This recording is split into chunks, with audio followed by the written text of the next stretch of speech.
Okay, so cameras on, I'm live, we're all live. So welcome to our viewers on Facebook and YouTube as we're live streaming this event this evening. And thank you to all of you who are here in person as well. I'm Jeremy Stanberry. My wife Sarah and I are the founders of Open Window Theater. Open Window is celebrating its 10-year anniversary this month.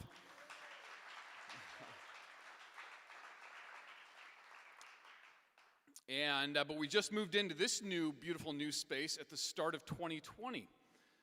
We've never been known for our great timing, but God's timing is perfect, so we take confidence in that. If you're not familiar with Open Window Theater, we are a professional performing arts theater here in the Twin Cities with what we call a redemptive mission in the arts.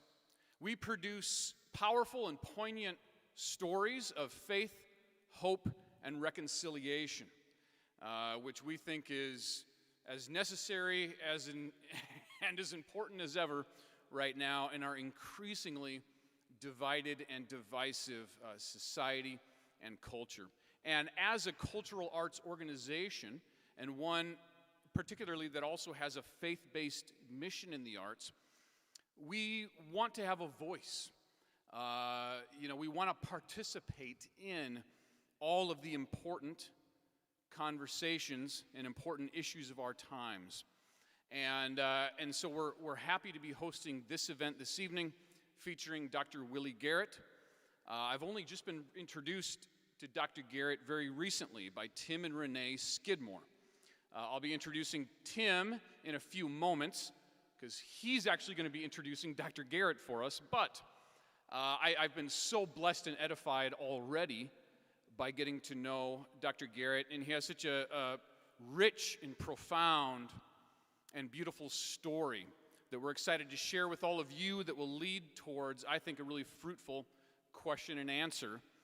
As he says, we ask and grapple with the difficult questions around race relations in America right now and our history with race. So, there's a lot of loud voices, in the race conversation right now, and a lot of strong feelings on all sides. We want to enter into this conversation and lead with empathy. And that's what tonight is all about, and we hope to build on tonight with other events and panel discussions, but always leading with empathy, leading with a desire to strive for mutual understanding. And we believe a powerful way to do that in order to enter into really fruitful, honest, and difficult discussions, and always with a vision of hope for the future. Because we believe in the power of hope and that there's always reason for hope. And we believe that stories, stories are powerful. True stories are powerful for building bridges of empathy and mutual understanding. And that's a great place to start from for really fruitful, honest, and productive dialogue. So we've got this event this evening, and keep your eyes peeled for some events coming up in future months that will feature very wide-ranging panel discussions as we work on building on this event with Dr. Garrett. So that said, we're going to be beginning with some live music in just a moment. And before we do that, we're going to have Reverend Eric Rutten come up and just offer a prayer to kick us off this evening. And Father Rutten is the pastor of St. Peter Claver Catholic Church here in the Twin Cities, in the Rondo neighborhood of the Twin Cities. St. Peter Claver's was founded in 1892 by Archbishop John Ireland as an outreach to the African American community here in the Twin Cities. At a time that was a pretty radical thing to do as a first step, as he was striving to work towards breaking down those color lines within the Catholic Church and in the Twin Cities way back in the 1800s, late 1800s. So that parish has been around a long time. Beautiful community in the Rondo neighborhood. So I'd like to bring up Reverend Eric Rutten to offer an opening prayer for us, and then I'll introduce John Martin, who will be leading us in some music to begin and end the evening.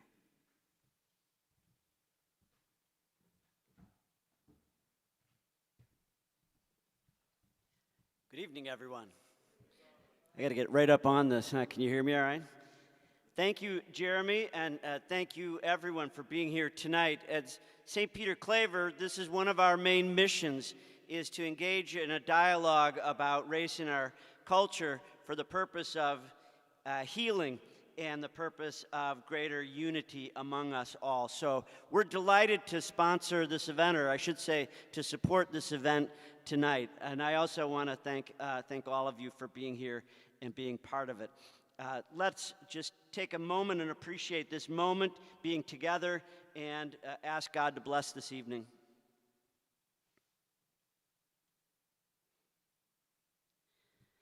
God, you've provided us with this time to come together. We've provided us with this day, and you've provided us with this open window theater as a forum within which to engage one another and to engage life and love, to engage faith, hope, and redemption in our world, as Jeremy said. We ask your grace upon this evening, your Holy Spirit, your wisdom, your understanding. Move our hearts and our minds that we might better serve you and serve one another. And we ask this not only for ourselves, but that this impact might go out from here. Amen. Thank you all. And now I'd like to introduce John Martin up on stage. I met John also recently, just a couple months ago, at an Art on Tap event that we held here at Open Window, a music series that we've been doing in this first half of the year. And John was gracious enough to come out. He's relatively new to the Twin Cities, just moved here like 5 months ago from LA, and born and raised in California, right? And then you're thrust into the Minnesota winters. I can't believe you're still here, but we're grateful to have you here. John just is a beautiful heart and soul. He's really a freelance worship leader.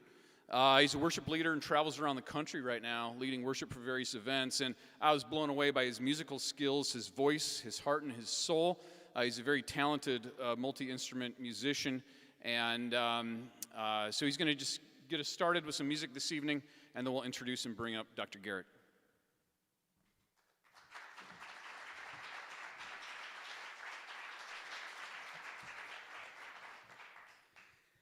Hello. Oh, check. Hello, everyone. We doing okay? Awesome. So, as I'm going to get into the music part of tonight, I guess I'll give you a little intro on what I believe I felt led to do when it came to actually picking up a guitar and singing songs. I didn't grow up with like a music background. Don't be scared. I promise won't sing off tune and key. I won't be a loud, noisy sound to your ears. I promise I'll try my best. But where I learned to sing and play guitar was actually in ministry. And it was actually at my parish where we had the youth kind of get together, and our youth pastor said, hey, you're a musician. And at the time I was playing drums in the background, just having fun, having a jam session. I wasn't really active in my faith. And saying that I was a musician as a drummer was actually a huge compliment to any drummers out there. But so I said, you consider me a musician? Wow. But the youth pastor said, hey, look, I'm going to give you, I'm going to buy you some books, and why don't you pick up the guitar? And I had some previous experience, but I was really, really bad at it. And so I started to kind of just dive into it, and I didn't know, I guess, how do I explain it? I didn't learn how to play songs or perform music. I learned how to pray with song and pray with music. So I like to kind of, the way I kind of want to introduce this moment of song and music, I want to invite you to pray with me. Might be a little different for some of us, might be something that we're familiar with, but I kind of want to just segue into that way, if that's okay. Is that cool? Yeah. So if any, at all in this night when we're doing music, if you feel, called to stand, or if you want to sit, I'm going to just sing some songs, and we're going to kind of just really ask the Spirit of God to be with us, to open our hearts, to open and bless this night. Again, I think my title, if I had a badge right over here like Jeremy does, you could probably put a worship leader.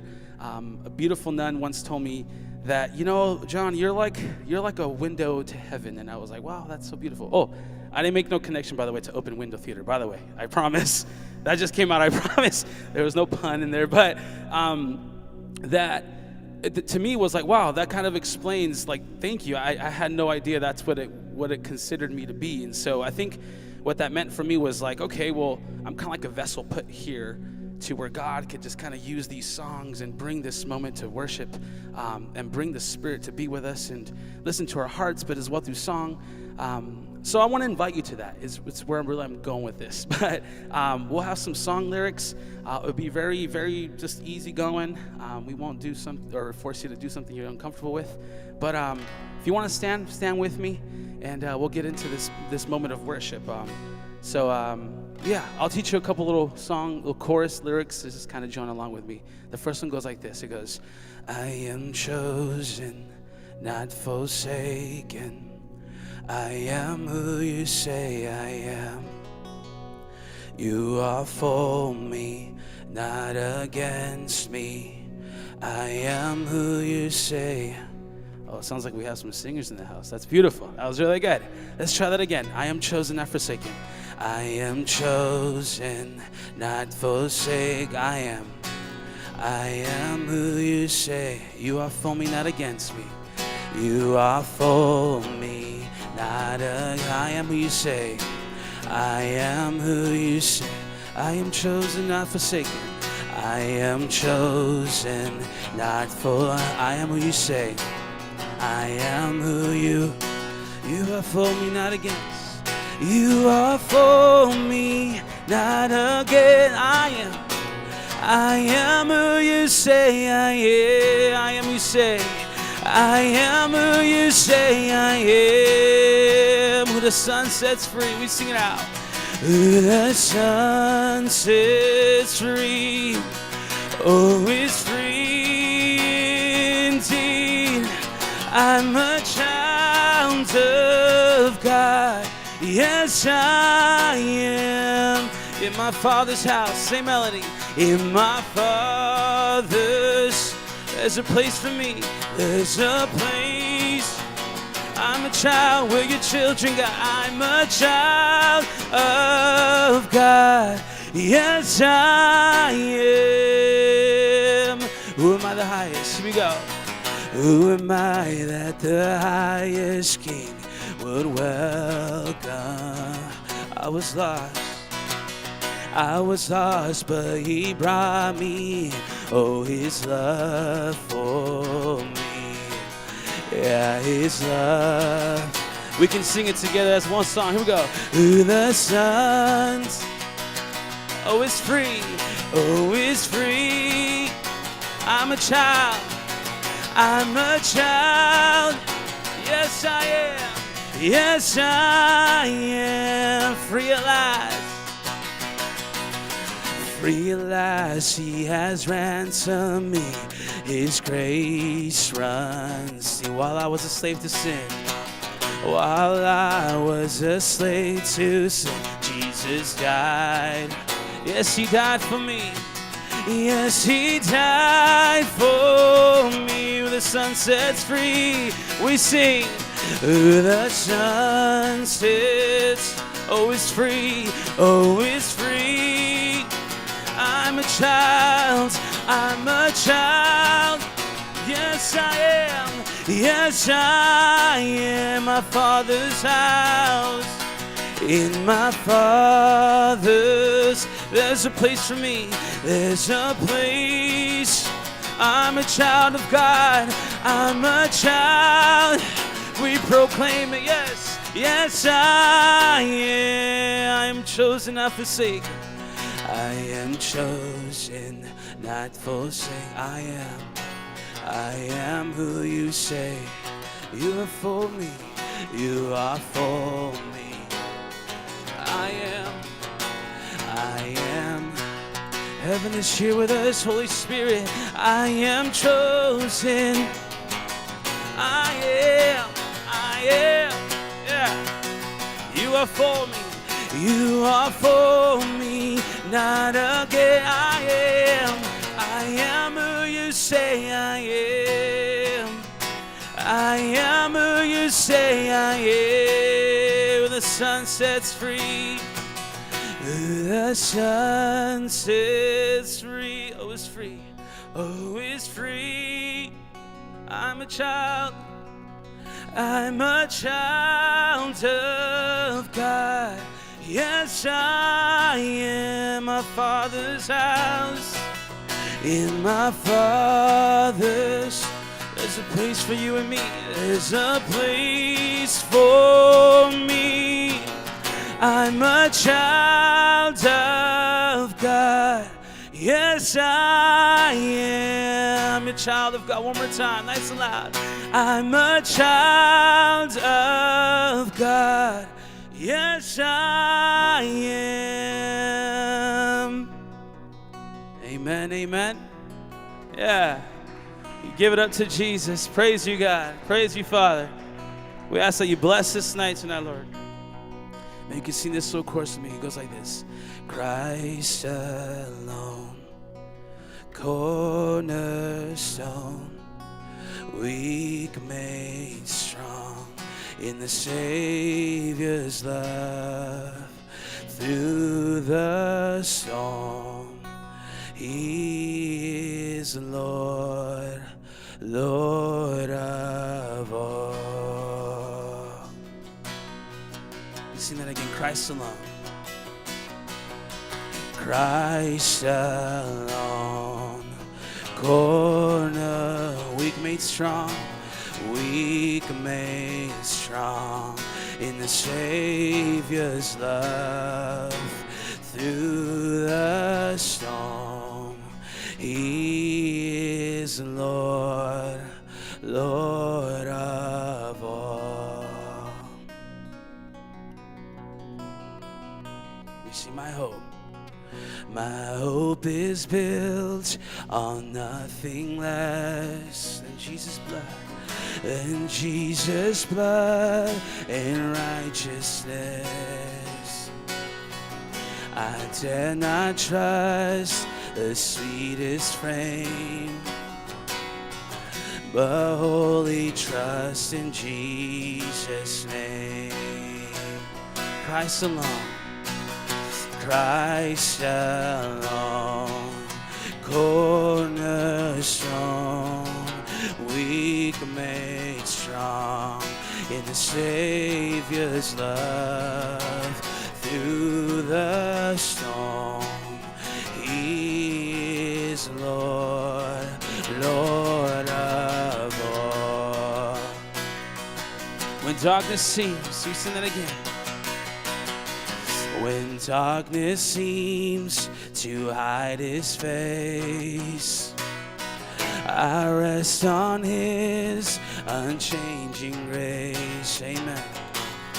In every high and stormy gale, my anchor holds within the veil. My anchor holds within the veil. Christ alone we sing, Christ alone, cornerstone, weak made strong in the Savior's love. Through the storm, He is Lord, Lord of all. When He shall come, when He shall come with trumpet sound, oh, may I then in Him be found, dressed in His righteousness alone, faultless stand before the throne. Let our hearts sing, Christ alone, corner, weak made strong, weak made, Savior's love, in the Savior's love. Through the storm, He is Lord, Lord of all. Christ alone, Christ alone, Christ alone, cornerstone, weak made strong in the Savior's love. Through the storm, He is Lord, Lord of all. Lord, we just ask that you bless tonight, Father, that you keep hearts, minds, just souls open to tonight, Lord, as we discuss the topic tonight of family, of love, of connection, of race. And Lord, we just also ask that any spirits that are here to just cause fear, to cause any kind of distraction, Father, we just ask that is removed in your most precious name, Jesus. So, Father, we lift this night to you, and we trust that you're in this room. We ask this in your name, Jesus. Amen.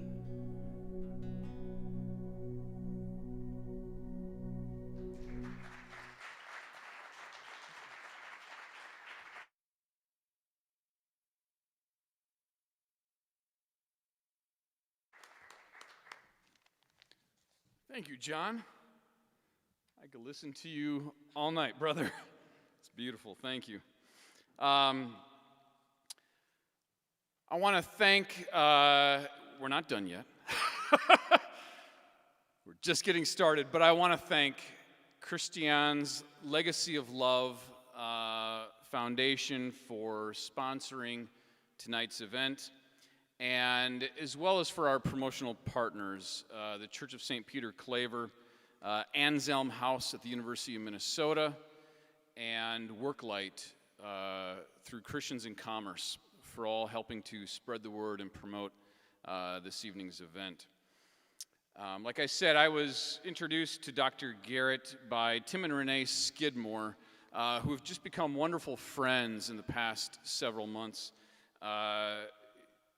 There's kind of been a theme here of my being introduced to just wonderful people in this past year. You know, it's been part of the silver lining of this COVID season. There's some beautiful new friendships and relationships and partnerships that are developed out of, you know, the pressure cooker of this past year. And, you know, it's, I firmly believe that, you know, my God, our God is the God of history, that, you know, nothing is by mistake, and we've all been through some challenging times in the past year and a half, but there have been blessings in the midst of those challenges as well. And a big blessing has been getting to know Tim and Renee Skidmore, and who have become collaborators and partners in our mission here at Open Window Theater, and kind of connecting us also with the mission, more deeply with the mission of St. Paul's Outreach, that they're also intimately involved with, and the Wakota Life Care Center and others.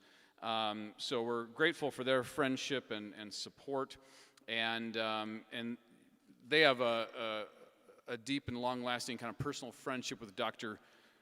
Garrett, and you know, they just kind of shared with me the beauty and the power of his story, his wisdom, his insights right now for our times, and you know, and especially on these you know, really difficult issues surrounding race right now in America. And they brought this idea of hosting this event. I was happy to do it. You know, I'd been looking for opportunities to do something like this, and so I would like to invite Tim Skidmore to come up, please, and introduce Dr. Willie Garrett to the rest of us. Thank you.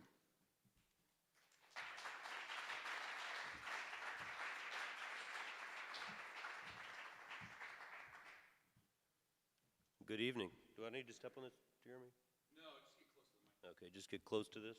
And I'm going to read this because I'm not very well prepared to say it by heart. And so thank you for being here tonight to hear the Willie Garrett story. You know, I'm Tim Skidmore, and it is a privilege to introduce Dr. Garrett to you. But first, I just want to tell you a little bit about myself and my family.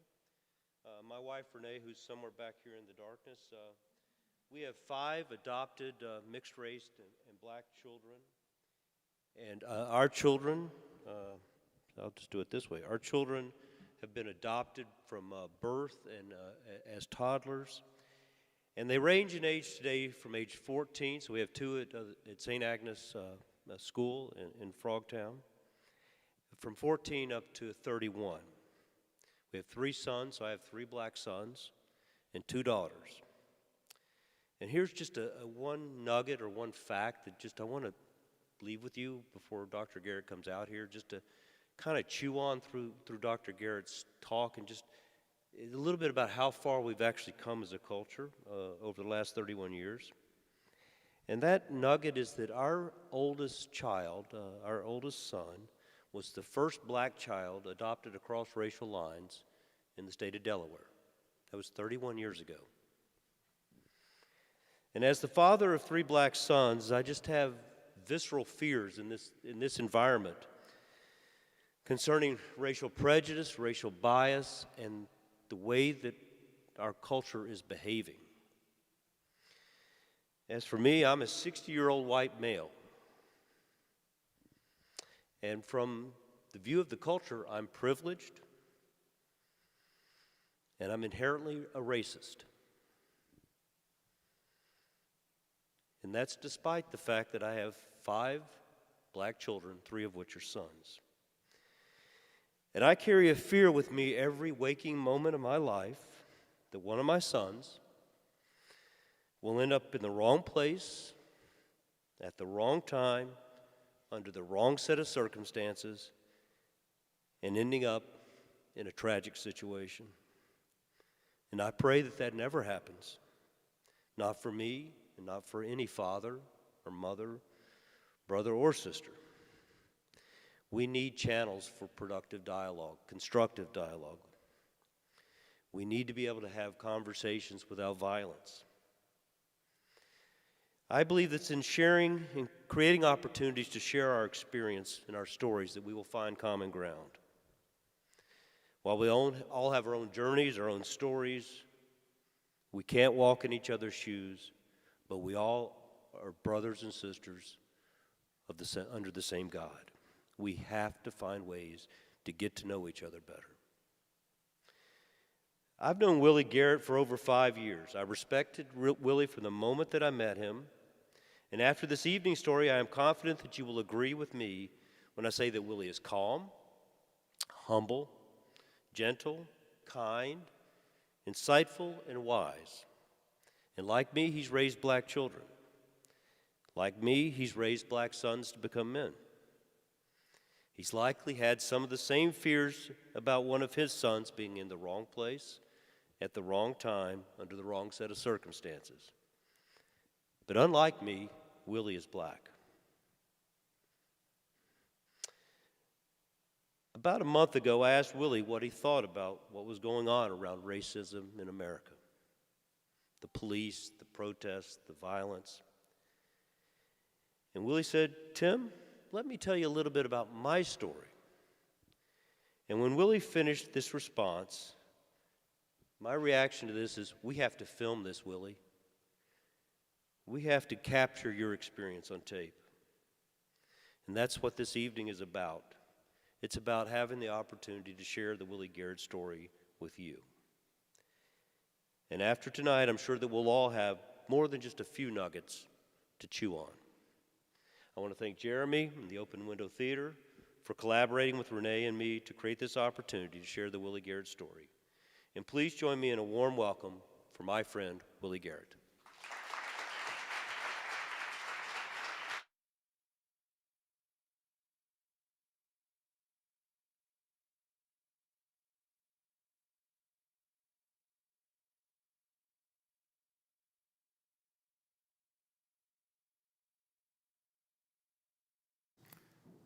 Let me get a drink first.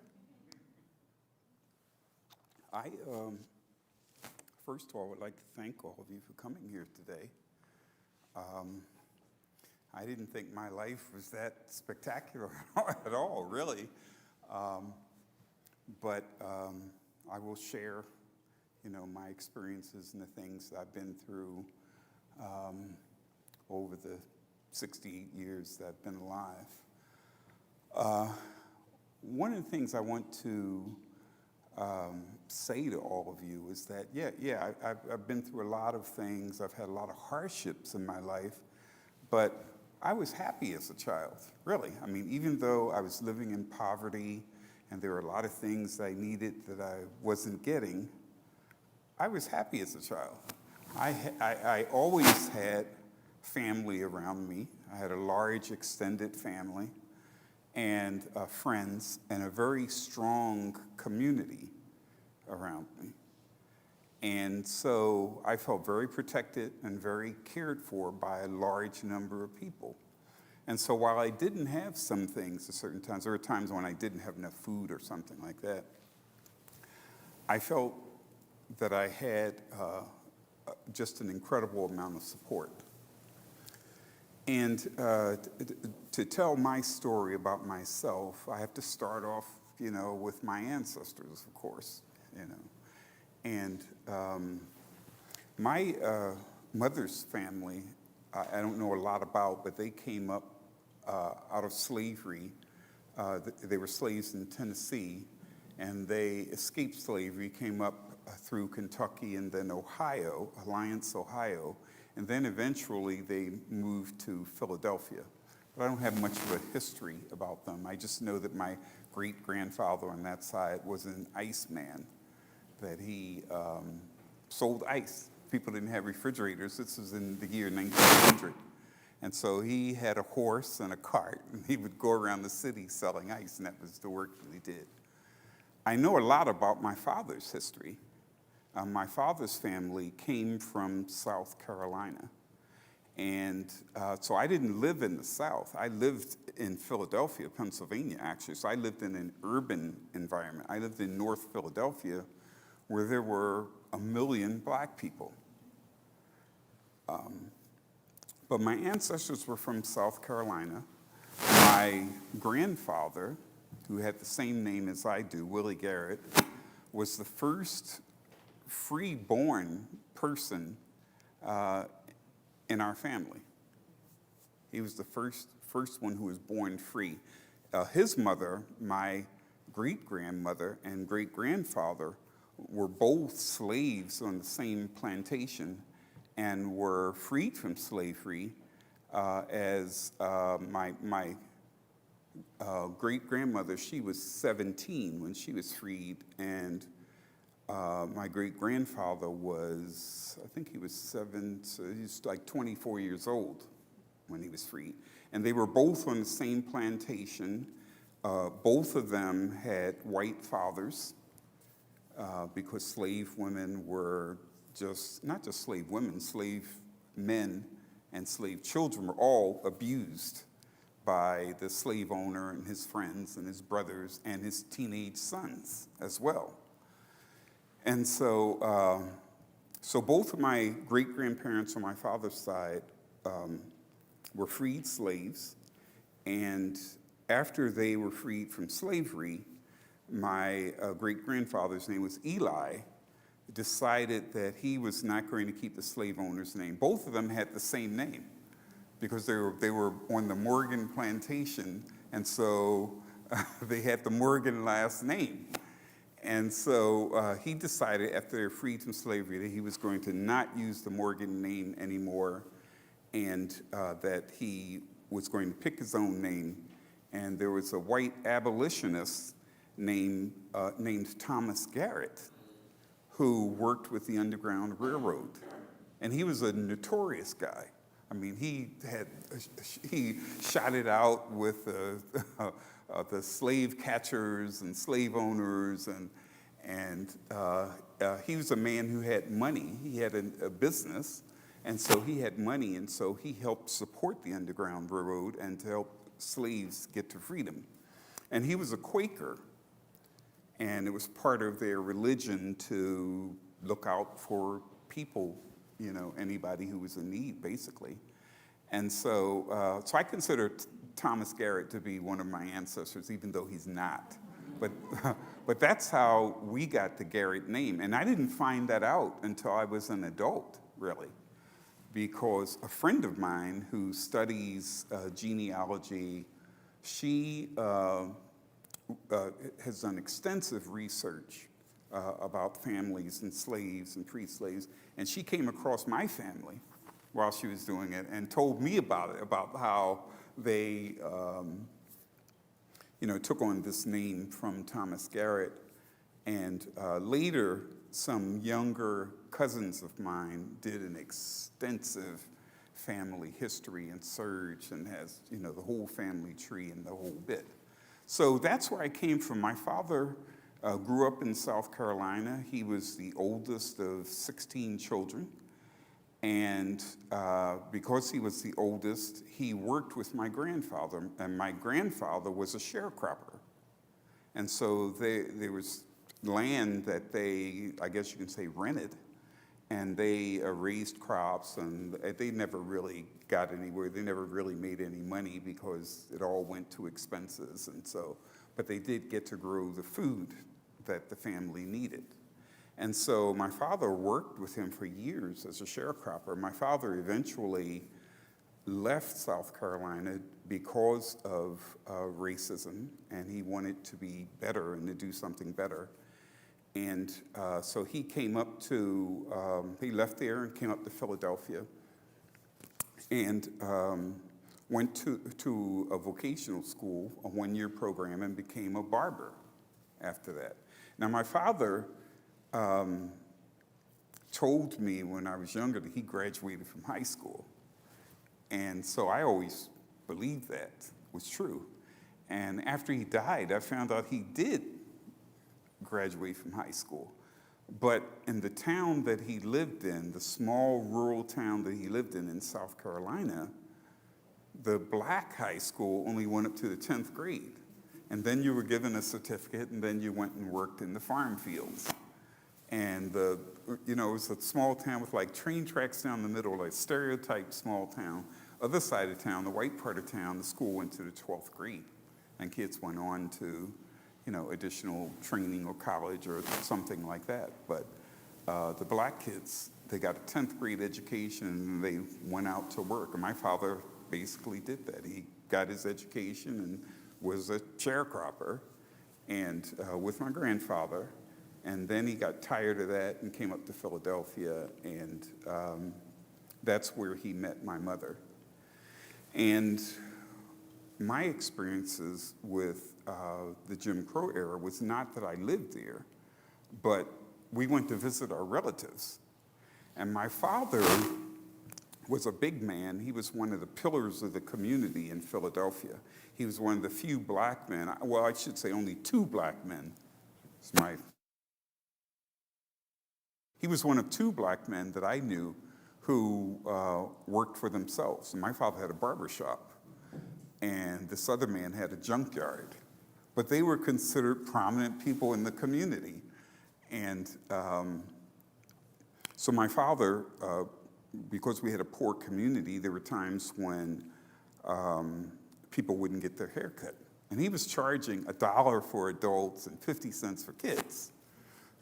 So he had to cut a lot of heads of hair to make a living to support our family. There were 9 kids in the family. I'm the youngest of the 9 kids.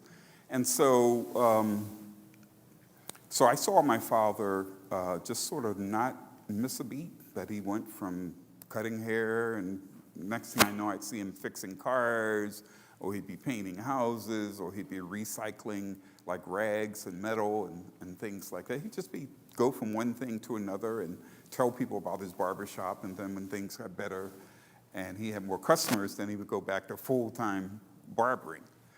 But we had our family on his side in South Carolina, and we would go back and forth to visit them. And my father, like I said, he was a prominent person in the community, but no one knew about this because in the black community back then, it was not something that would be in the newspapers or in the news or anything of that sort. And so when we would go back to South Carolina, I would see my father, who was this big, proud man. I would see him change as soon as we got out of Philadelphia, as soon as we headed south and got out of Philadelphia. And I would see him essentially become a boy, really, and how differently he behaved with white people once we were in the South. In terms of like not holding his head up high and sort of deferring to them, and I saw him feeling awful because we could not use restaurants. They were reserved for white people. So we'd see white people all in there eating.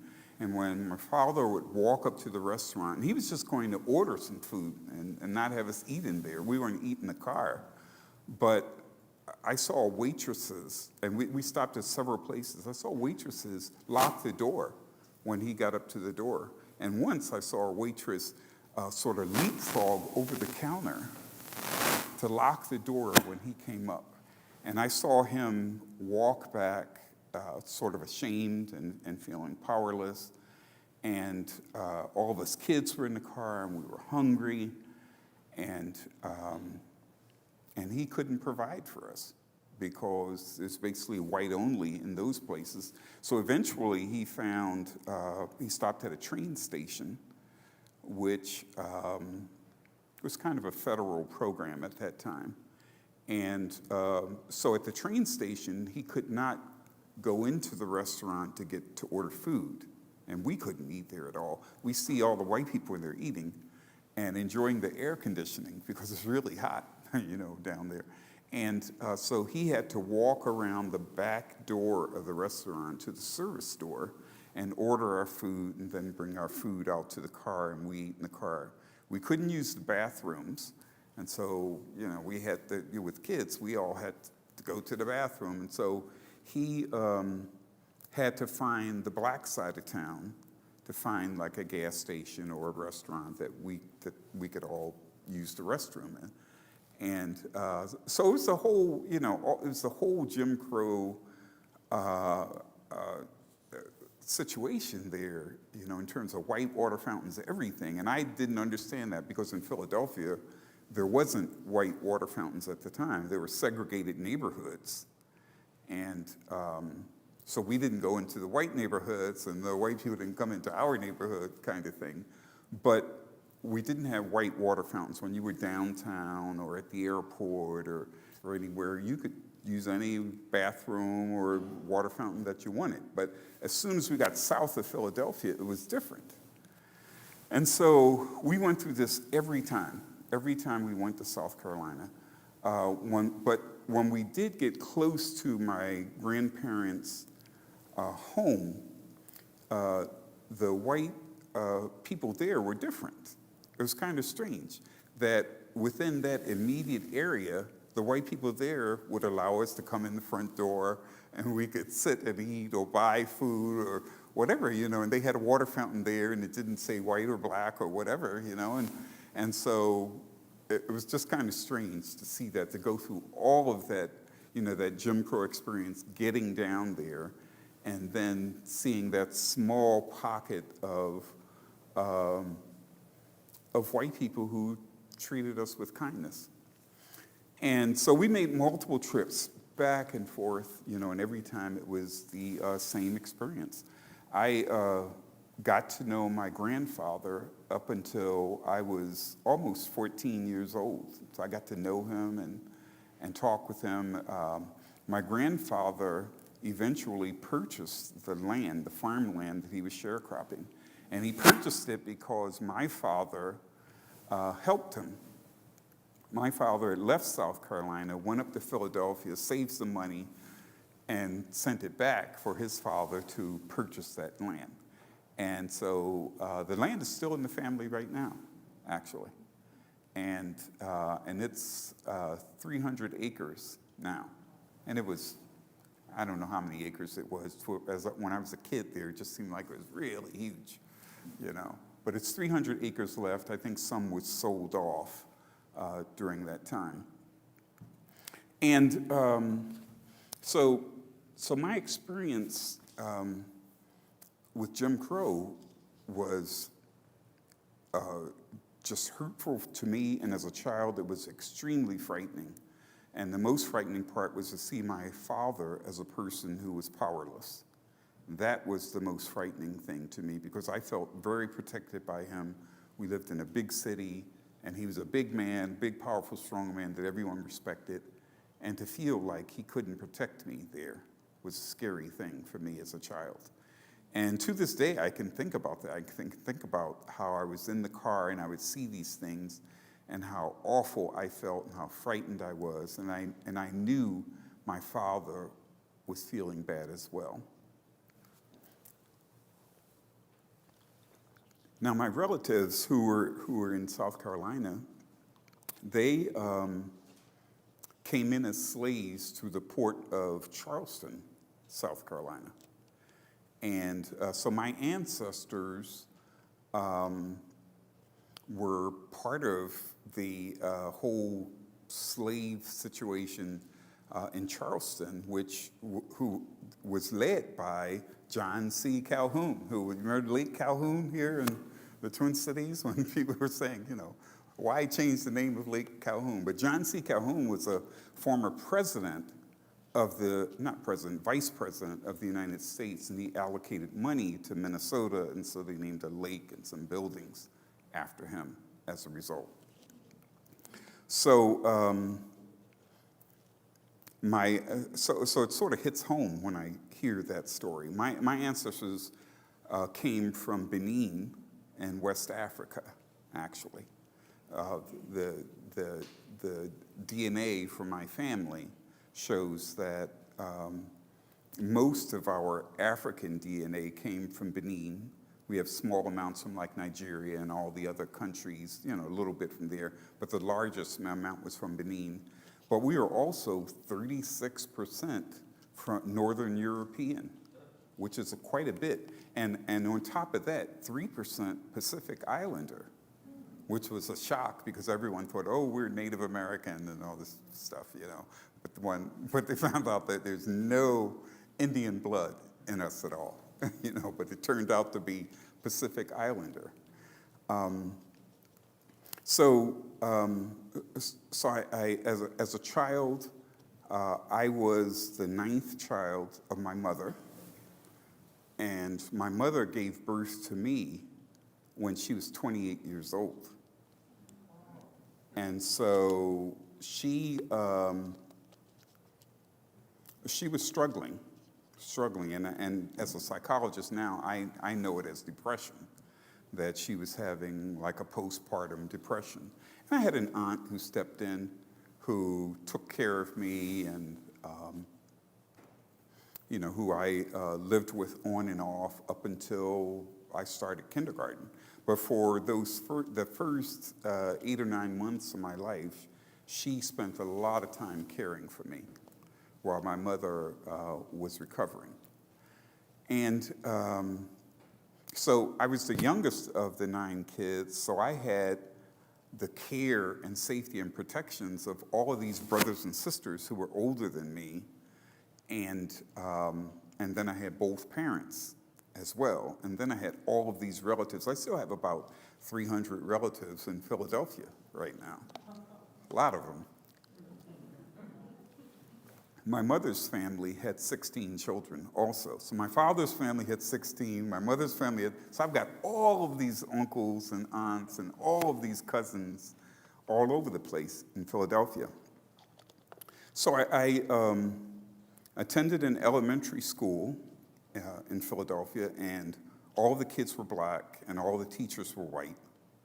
So that was kind of a strange thing. But that was the situation for my whole neighborhood, because my only experience with white people in growing up were, you know, it was with white people who had power over me.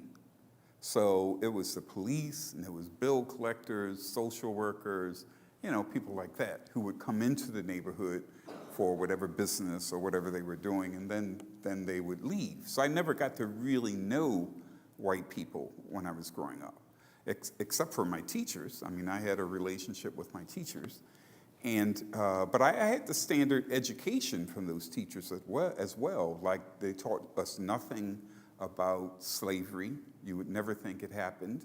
I remember one teacher saying that the slaves were happy as slaves. And, but that's about it. Nothing about slavery, nothing about Native Americans, except that the Indians were bad people who were killing the good white people who were, you know, migrating across the country. And so that's the kind of education I have, which is really, you know, it's really not the truth about what has happened in our country over all of these years. It's definitely not the truth. And that was part of my education, what I was taught by teachers back then. So I did well in school. I, in fact, skipped a grade and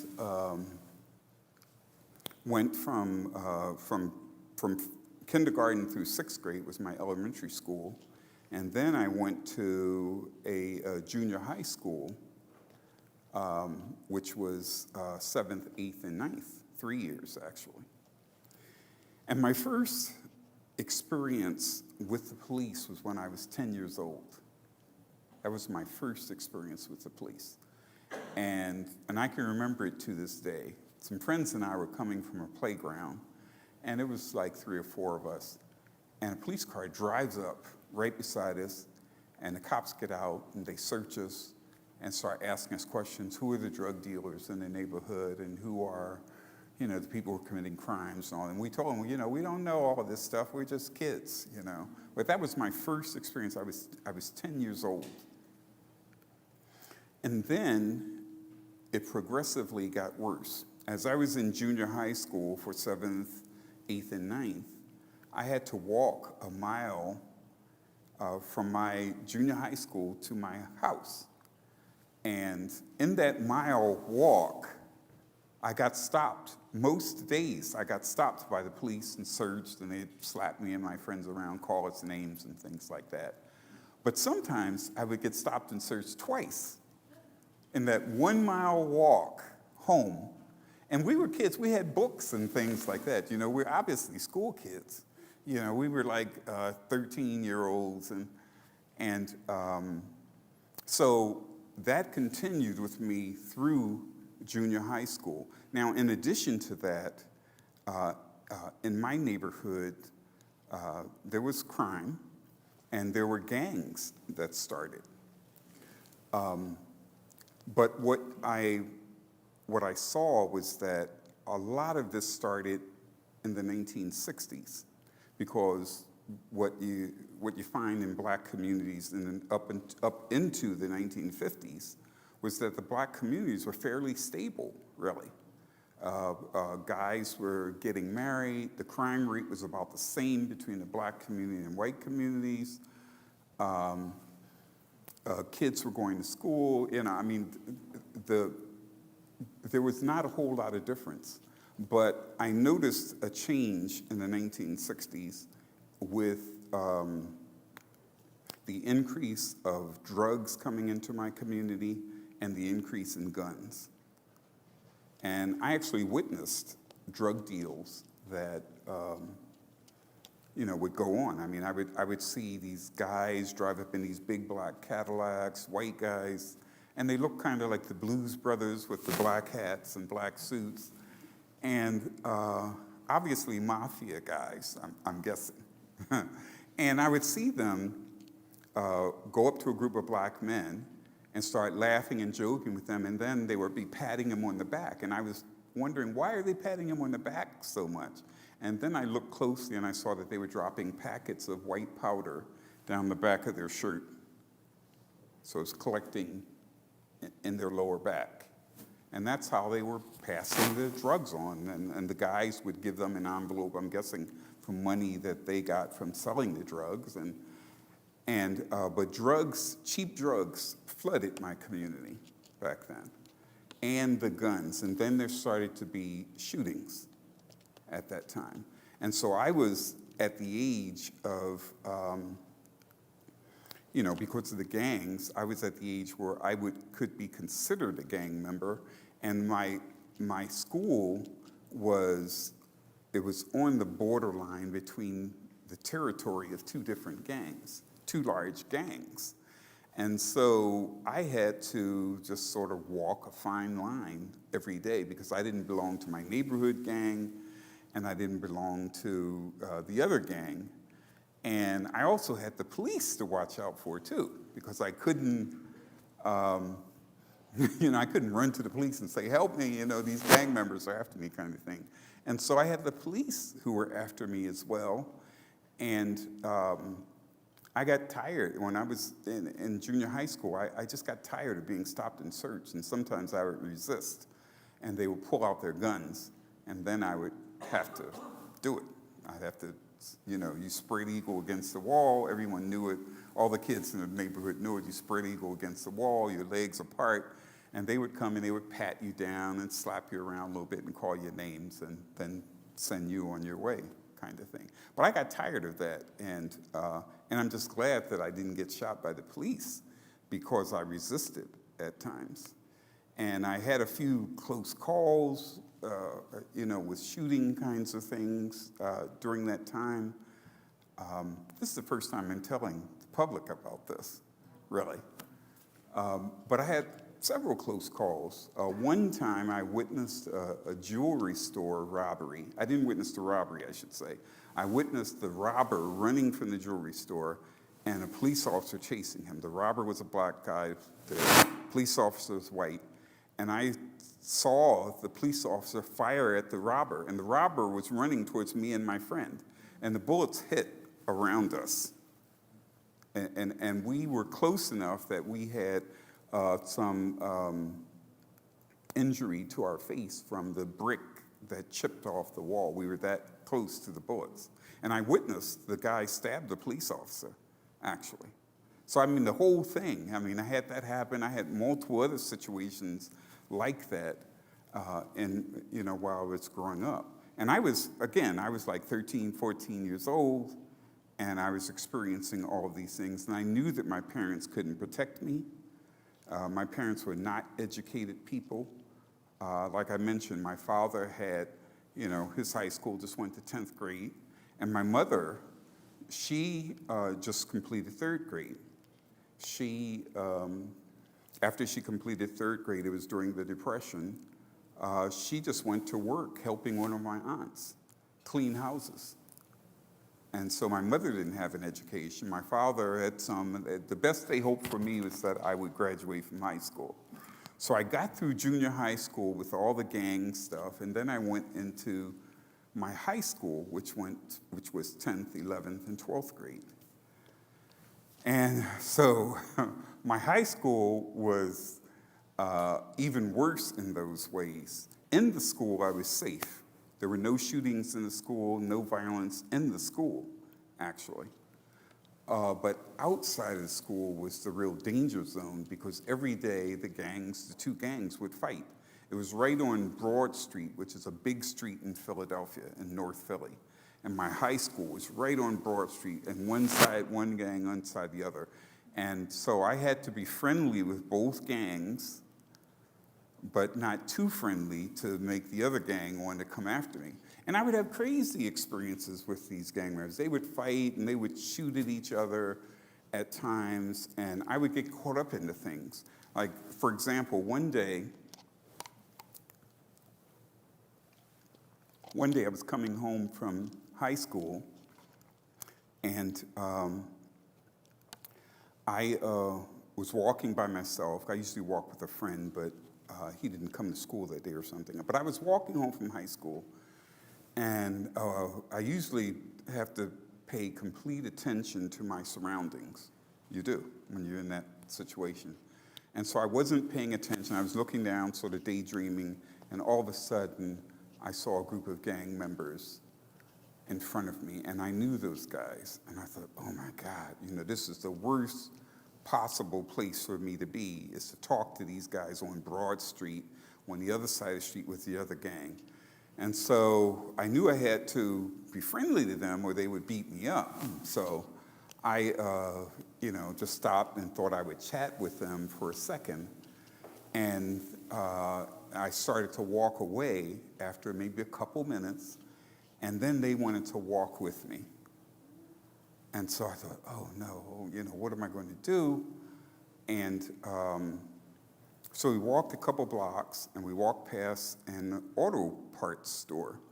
And one of the guys ran in the store and grabbed 2 cans of spray paint because he was going to, make the graffiti on walls with the spray paint. So he grabs the spray paint, and he comes running out, and he's tearing down the street. And then the store manager comes running out and say, "You boys, stop." And the gang members ran, and so he started coming after me. And I thought, well, there's no way I can say that I'm not with those guys, and I'm not, I'm an innocent person. So I ran too. And so he called the police, and there were sirens and police cars running all over the place. But I knew the neighborhood, and I knew how to get away from the police. I knew that, there were like abandoned buildings and empty lots and alleys and things that I knew that I could escape through, and get away from. So I did that, and didn't hear any more sirens after a bit, so I walked back onto Broad Street, and I wanted to stay on Broad Street because it was safer than going on the city streets, because there are more police that drive up and down Broad Street, and it keeps the gang members away. So I'm walking down and looking behind me, and all of a sudden, it's the same gang guys there right in front of me again. And I thought, oh my God. And so I'm trying to get away from these guys when all of a sudden, the other gang comes on the other side of Broad Street and they started taunting each other. And I was trying to walk away when one of the guys pulls out a gun and starts firing. And I looked around, and the gang guys who were with me were all gone. They had run away, and I was standing there shocked, thinking to myself, why are you shooting at me? why would you do this? And then I saw the guy who had the gun take aim with his gun right at me. I was the only person there, and so I took off running. And he fired more shots at me by myself, and he missed. And so I ran and ran back into the empty buildings and alleys and things, and eventually got my way home. But that was the sort of thing that I went through often in the inner city of Philadelphia, where I didn't do anything wrong, but I would just be there and something would happen. And I had those kind of situations quite often. Had another time where some guys attacked a woman, and they came running around the corner, and as soon as they came around the corner, I knew from the look on their face that someone was chasing them with a gun. And so I thought, oh my God, and so I started running in the direction they were going, because I wasn't going to run towards the gun, And so around the corner comes a police officer, and I look back at the police officer, and I see him. He has his gun out. He fires all the bullets in his gun, all 6 shots, from his gun. I wasn't hit, and I ran down the street and just ran back home. I don't know what happened to the other guys. I didn't know those guys at all. But those kind of things happen often, and so I feel like, oh my God, As a teenager, I was thinking, this is just too close. I'm having too many dangerous experiences, severely dangerous experiences, because I had the same thing with gang members shooting, when I was there, or shooting at me. And sometimes I was not a part of something, just walking up the street, and violence would erupt. And so I had to just all the time take care of myself. And at the time, I was also trying to do well in school, which was hard to do. It's hard to concentrate and focus, especially at the end of the day, because I knew that I was going to have to go out on Broad Street again, and these guys were going to fight and maybe shoot at each other, and I'm going to have to run. So I had these experiences over and over and over again. And I just thank God that I survived that, and it never happened to me. And my brothers had the same experiences, and and they survived as I did as well, But they had the same experiences that I had, and it was sort of my daily life. And I remember waking up as a teenager in the morning and thinking, is this the day? Is this the day when I'm going to get shot and blown away? I would think that. First thing I would think of when I would wake up in the morning. And so, but I got through it. I got through all of that. Sometimes I had fun. I had a lot of friends that I enjoyed, and I then got into sports. And once I got into sports in high school, the gang members left me alone. They knew that I was an athlete. I went to Benjamin Franklin High School, which was an all-boys school, 2,500 boys. Philadelphia has 30 high schools, and there are 3 all-boys schools and 3 all-girls schools that there used to be. I think they're all co-ed now, but when I started playing football for the high school, then the gang guys just kind of left me alone. As long as I didn't, I walked a fine line, nobody bothered me. But the police still bothered me, too. And it was in high school that one of my counselors called me down to his office. And I thought I was in trouble, because when the counselor calls you down to their office, you're in trouble at my school. So he calls me down, takes me out of class, calls me down, and he says to me, "Garrett, you're going to college." And I was so relieved I wasn't in trouble, so relieved. I said, okay, yeah, I'll go to college, And so he sat me down right there, and he and I filled out applications for college. And we were looking for schools that would offer financial aid because my parents had no money at all, And so we applied, and I was accepted at 3 schools. And one of the colleges offered me a pretty good package. They, I was going to first try to get a football scholarship, but they offered me an academic scholarship. So I thought, hey, I'll take the academic scholarship. And I didn't feel like I was really prepared for college at the time, but I thought, I'll take the academic college scholarship so I don't have to play football my freshman year. And so I went off to college, the first time I ever flew on an airplane.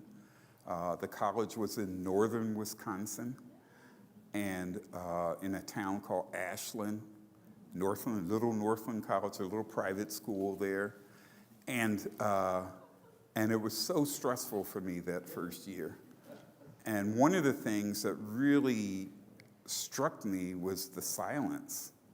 Because in Philadelphia, there would be sirens every 5 or 10 minutes. You'd hear a siren, it's either police, fire, or something, And in Ashland, there were none. And that was really eerie.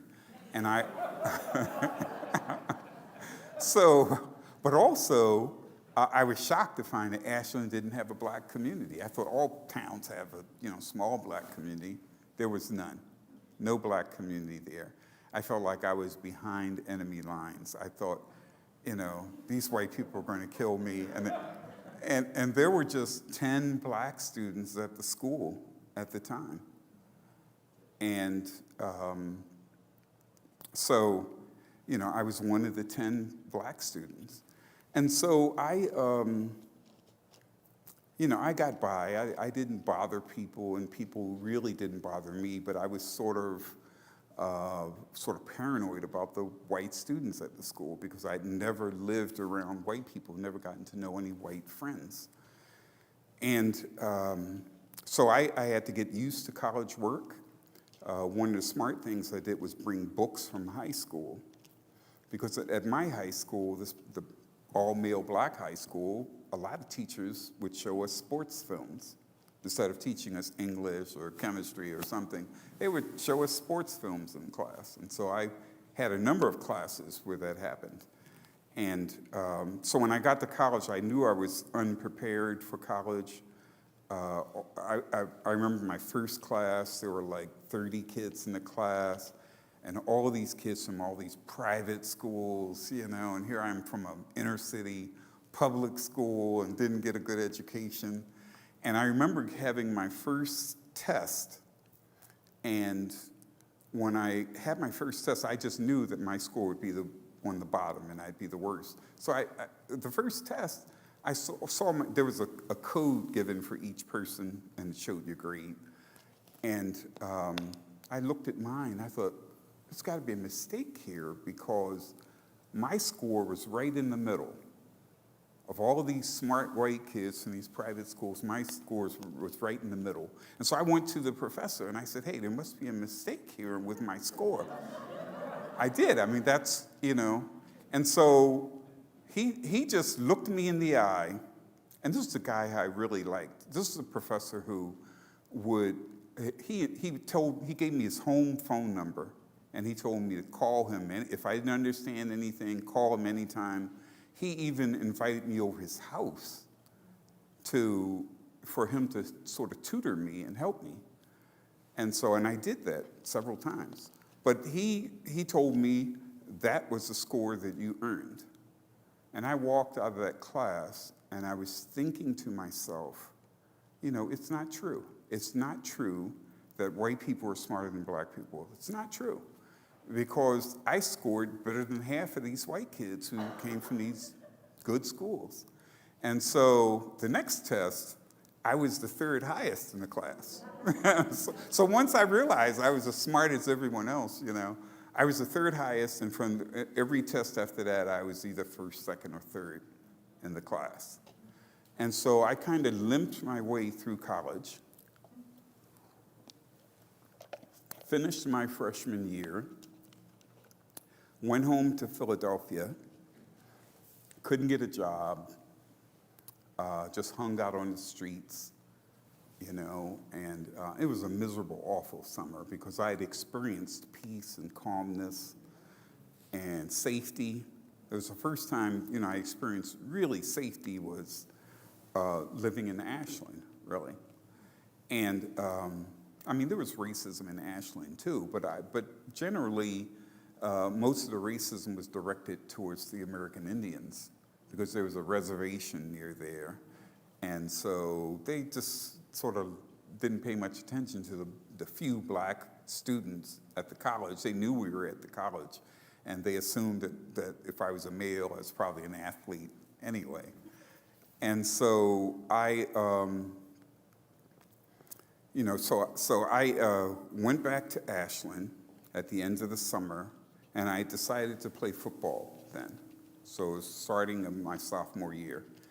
And I get there, and I'm in my first football practice, and the coach comes up to me, and he has this awful look on his face, and he says, "There's a phone call for you in the office. Come in and take it." So I come to the office, and it's my sister. And my sister told me that my father had been shot and killed. And I was 18 years old at the time. I started college early because I had skipped a year in elementary school. And I found out, you know, so I had to go back home. So I, you know, went home and found out that there was a convenience store robbery. And he was not in the convenience store. He was walking on the sidewalk in front of the convenience store.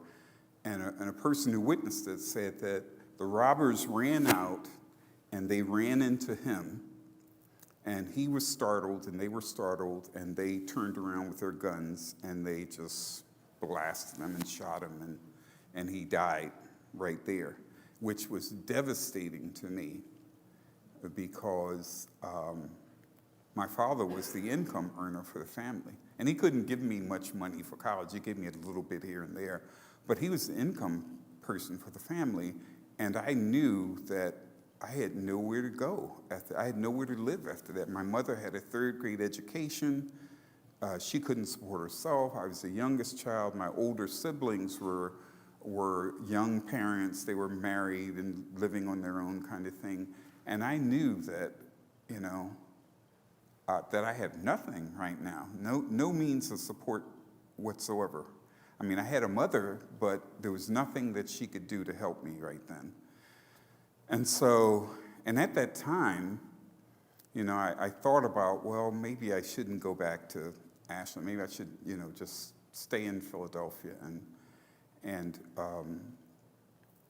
I was taking the bus one day, and I ran into a guy who was a friend of my second oldest brother. And he asked me what I was doing, and I said, you know, I'm catching the bus home. And he said, well, you know, what else are you doing? So I said, you know, I went to college for a year. I'm not sure if I'll go back, you know. And he just looked at me and he said, there is nothing for you here in Philadelphia, nothing. And so immediately, I knew I had to go back to Ashland and Northam College. So I went back and started football practice again, and you know, played football for the school. Experienced racism playing football as well. You know, the coach was, you know, he's a guy, kind of an old school kind of guy, and he liked to play white guys.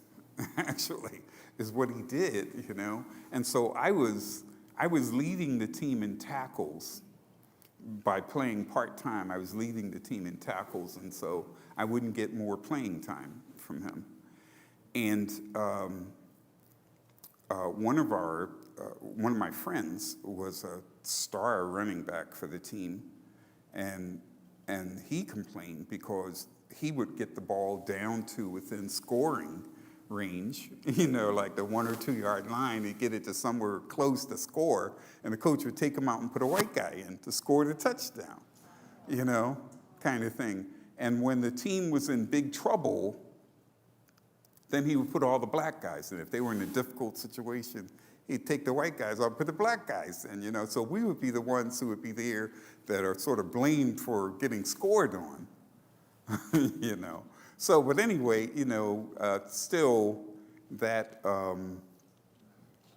it's just something I had to do. I'm so used to dealing with racism, and I had a few encounters with students who were racist. And but the strange thing about that, the few students who were racist back then, when I had a school reunion, like maybe 6 years ago, I ran into them, and they were so glad to see me. They weren't racist anymore. It was the weirdest thing, but as an older person, they weren't racist, but they were very racist back when we were in college. And so I just greeted them, as if nothing bad had happened, and we were all buddies and good friends, and that's where we left it. And so I experienced, racism there. Had a few run-ins in town as well with white guys, and I was a guy that the police in Ashland would come to if there was a problem with one of the other black guys at the college, and so they would drive up in their car, I'd come up to the dorm and come and, knock on my door and come and talk to me and say, hey, Kenny got in a fight downtown, and I'm hoping, you can talk to him and calm things down and all of those kind of things. So I'd say, okay, I'll go talk to Kenny. So I'll go talk to Kenny and calm him down, that kind of thing. So I had a good relationship with the police in Ashland, actually. No problems, no negative experiences with them at all. And so I had a successful experience as an undergraduate after I recovered from my father getting killed, because it took me a long time to recover from that. I was very close to my father. He was very proud of me. I was the first person to go to college in the family. And so, I had to work on that because, I had college, I had classes studying, and it was so hard to study after that because my concentration was gone. And I would talk to one of the counselors at college sometimes about it, but I mainly just talk to my friends about it and talk to family. And so I recovered from that, did very well after that, got my bachelor's degree, and I had nowhere to go, and even during the summers, when I was in Ashland, I would find a job either at the college to work there during the summer, or I'd find a camp counselor job or something, because I had nowhere to go and no means of support at that time. So I graduated, and then I was admitted into graduate school at Mankato State in Minnesota. And so I hung around the college for 2 weeks after I graduated, and they tolerated me hanging around there because I think they knew that I had nowhere to go, And so, in 2 weeks, I went to summer school. I started summer school, and when I went there for summer school, I got housing and, could take classes. I had a scholarship, and I became a teaching assistant in teaching psychology to the undergraduate students. So I was assisting a professor. So I took classes, and things went well at first when I was there. One of the first problems that happened to me when I got to Mankato was that I had called about renting an apartment. And the woman who owned the building said, oh, sure, sure you can. So when I got there, I took the Greyhound bus. I got there, and took a cab from the bus station to the place, and the woman looked at me and she said, "I can't rent to you because you're black." And so all of a sudden I was in a situation where I couldn't go back to Ashland, to Northland College. I had nowhere to go. And this woman was refusing to allow me to stay in her apartment building. So, I was really tired and just kind of wiped out. The cab driver was a student at the college, white guy, student at college. He said, "Hey, I know a place where I can take you." So he took me to a building on campus for black students called the Black House. And so he took me to the Black House. I called the director of the Black House, and they had like 3 bedrooms upstairs. And he said, "You can stay there until you find somewhere else, to live." So I eventually got a job working in a dorm as like a dorm counselor, what do they call them? RA, yeah, as an RA. And so I got that job. And so everything was okay. But my first experience in Mankato, and I just had a really bad experience after another in Mankato of white guys wanting to fight. But this was a school with a lot of black students. There were over 200 black students there. And the black students, because they had the numbers, were not afraid of the white students. I mean, some of these, a lot of these guys were athletes. And they were big guys. Some of the basketball players were like 6'7", 6'6", that kind of thing. And big football players, and they weren't afraid of the white guys. And so I never got into a fight or anything in Mankato, but I just had white guys who tried to intimidate me. And I didn't let them intimidate me. I had enough of that. And so I didn't get in a fight, but I didn't back down to them either. So I was in the clinical psychology department at Mankato State and taking classes and doing well.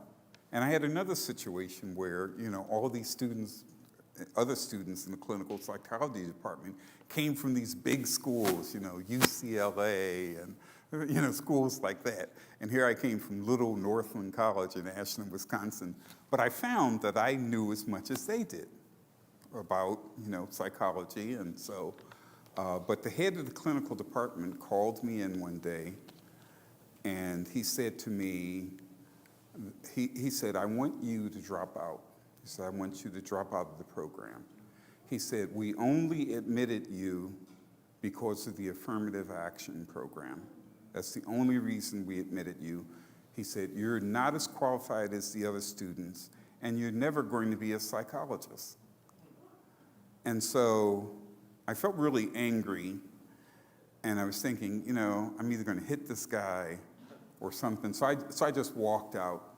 And then he harassed me for the rest of the time I was there. When I took a class, I had to take classes from him, required classes. And he would give me a lower grade. I would do projects. He would make me do my projects over again. Just totally harassed me throughout the entire time I was there.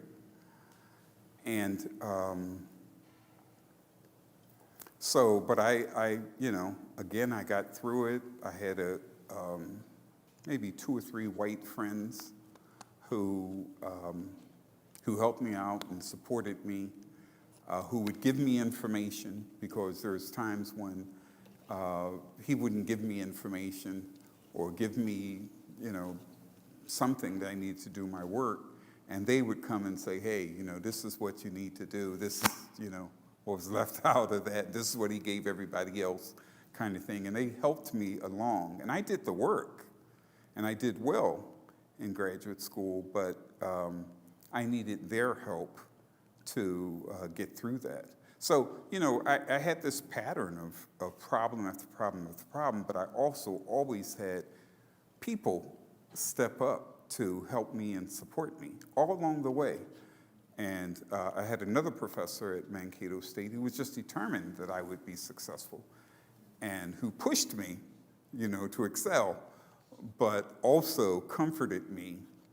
And so he was a person who I really respected. And as soon as I left Mankato, I had to have an internship. And I had an internship at the Anoka State Hospital. And I got to Anoka, and I was treated very well at Anoka by the staff there, the psychologists there, and the psychiatrists there. But my professor, who was the one who mentored me and supported me, was diagnosed with a brain tumor and died very quickly. So that was a hurtful thing. It brought up all of those feelings of my father dying, actually. And so, so I got through that. I got through, my internship and got my degree and then went to work and moved. I couldn't find a job in the Twin Cities, actually, as a psychologist, come to think of it. I sent out like 100 applications and got maybe 2 interviews, something like that. And so there was a position open in northern Minnesota in Bemidji. And so I thought, I'll go anywhere. So I sent off, my resume to them, and they invited me in for an interview. So I drove all the way up to Bemidji and was offered the job. So I lived in Bemidji. And Bemidji, again, small town, no black people there except for the students of Bemidji State University. So people always assumed I was an athlete at Bemidji State University when I was actually a psychologist, but I made the best of Bemidji. I decided that I would immerse myself into the culture there. In small town, rural Minnesota, there's this kind of can-do culture, and people, I think, look more at your character than anything. And so I immersed myself in that and made friends. Had a mixed group of friends, a lot of Native American friends, a lot of gay and lesbian friends, and and other white people as well, and got along well in Bemidji, didn't have any problems there, but there was horrible, horrible discrimination against American Indians there at the time. It just made me sick at how awful it was. And so I had to live with that, and I tried supporting my American Indian friends as best I could, but it got to be just overwhelming for me. I mean, just blatant discrimination. There were no Indians working in town at the time. And the place where I worked, which was outside of town, did eventually hire 2 or 3 Native American people, and that's about it. But Bemidji was part of also my, my sort of second round of rural America. And to this day, I still am connected with rural Minnesota, still today. At one point, I was the chair of the rural psychologists in Minnesota. And I'm still part of the rural committee in the Minnesota Psychological Association as well, and work with families. I just taught a class last year at St. Mary's University teaching doctoral students, and my class was rural psychology, actually, which is kind of strange, being an urban person. But I learned a lot about rural culture and rural people and rural mental health during that time. And what I found is that rural psychology and rural psychologists are so similar to the black psychologists. I mean, we all work in small communities. We have very few resources. We deal with a lot of trauma. The rural psychologists have a lot of, the black psychologists deal with a lot of urban trauma, urban crime, and things like that, poverty and deprivation, all those things. But the rural psychologists deal with a lot of trauma due to things like house fires. There's a lot of car accidents because they have the single lane roads, and there's head-on crashes. The high suicide rate, especially among the farmers, the high opioid addiction that's going on in rural Minnesota as well. And so I could relate to them, and they would relate to me. I never had any problem with a rural psychologist in Minnesota. I have some problems with some of the white psychologists down here in the Twin Cities, though, too, and still have some problems with that. I am now the president of the Minnesota Association of Black Psychologists. We started our organization in 1987, and nobody knows we're here. But we've been in association since '87, and we're a 501c3 nonprofit. But I have some frustration with that because when something happens, they don't call on us. Like, I'm the president of Black Psychologists, and you don't see me on the news. They'll ask a white psychologist to even comment about black issues as well. And so there's that sort of subtle, racism that happens with that. And I can't just go to the media and say, hey, come and interview me, I can't just do that sort of thing. But that's what happens. And so, I just move forward, that things have changed a great deal. When I first started working as a psychologist, I would have white people laugh when I came out to the waiting room to get them. They would laugh because they'd never heard of a black psychologist. And now, it's the total opposite. People will assume that I'm the psychologist. And just the other day, when I went to the bank, just to do some banking, a guy asked me if I was a doctor. And I thought about how that's really just a huge change from the way, things used to be. But even still, people don't know anything about black psychology.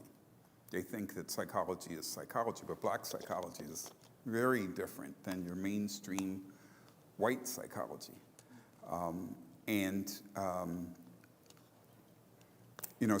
I'm doing all I can to sort of spread the word and to teach white psychologists about black psychology because, there's a lot of positive things about black psychology.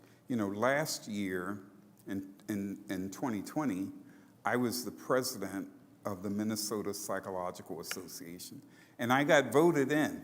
I was nominated by a psychologist in rural Minnesota, out in Spicer, Minnesota. A psychologist out there nominated me for the position and then called me and said, hey, I nominated you. And I said, oh, that's okay, And I thought, I'll never win. Well, I won the election, and so I became the president. There's 25 African-American psychologists in this whole state, and there's like 3,800 psychologists in total. Very small number of black psychologists. And so I became the president of this association, the largest mental health association in the state. And so I start my presidency, and then all of a sudden, COVID hits.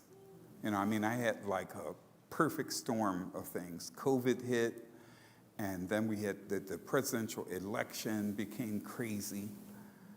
And, with all the white supremacist things that have happened. And then the George Floyd event happened. And so I felt like I had sort of the world on my shoulders because I was the head of this association at a time when psychology was on the line. This was a situation where there was massive trauma. You usually have massive trauma with a natural disaster, like a hurricane, tornado, or flood, or something like that. But we had a widespread area affected, and across the country, not just here, but across the country. And so I was the head of an association at a time when the psychologists were themselves under a great deal of stress. And there are a lot of financial things as well, because we had contracts for training events, and we were obligated to pay them if we canceled within a short period of time. And all of a sudden, we had to cancel everything because of COVID. We had these in-person trainings and events, had to cancel everything, had to deal with hotels. to get out of the contract and all of those things. And I managed to get all of that done. I had a committee of people helping me, but we managed to get all of that done and not lose any money, which was amazing. But then around May of last year, I started noticing this sort of heaviness and this sort of sense of dread and sadness among the psychologists. And this is the psychologist, not the general population, who was already struggling. And so I thought, oh boy, what am I going to do here? And so I thought to myself, well, black psychology, use black psychology, and that's what I did. I used black psychology. I tried as best I could to get people, because black psychology is very much community-oriented and forming communities and having these connections with people and seeing yourself as a part of the world and a part of the universe. And black psychology says that individualism that we see is pathological. And you see that. You really see that. Criminals and, other people who do bad things, they just think of themselves, kind of thing. And so, I approached that with a black psychologist about helping them to see themselves as being a part of something. And not just a part of our association, but part of this community, part of the world, part of the universe. And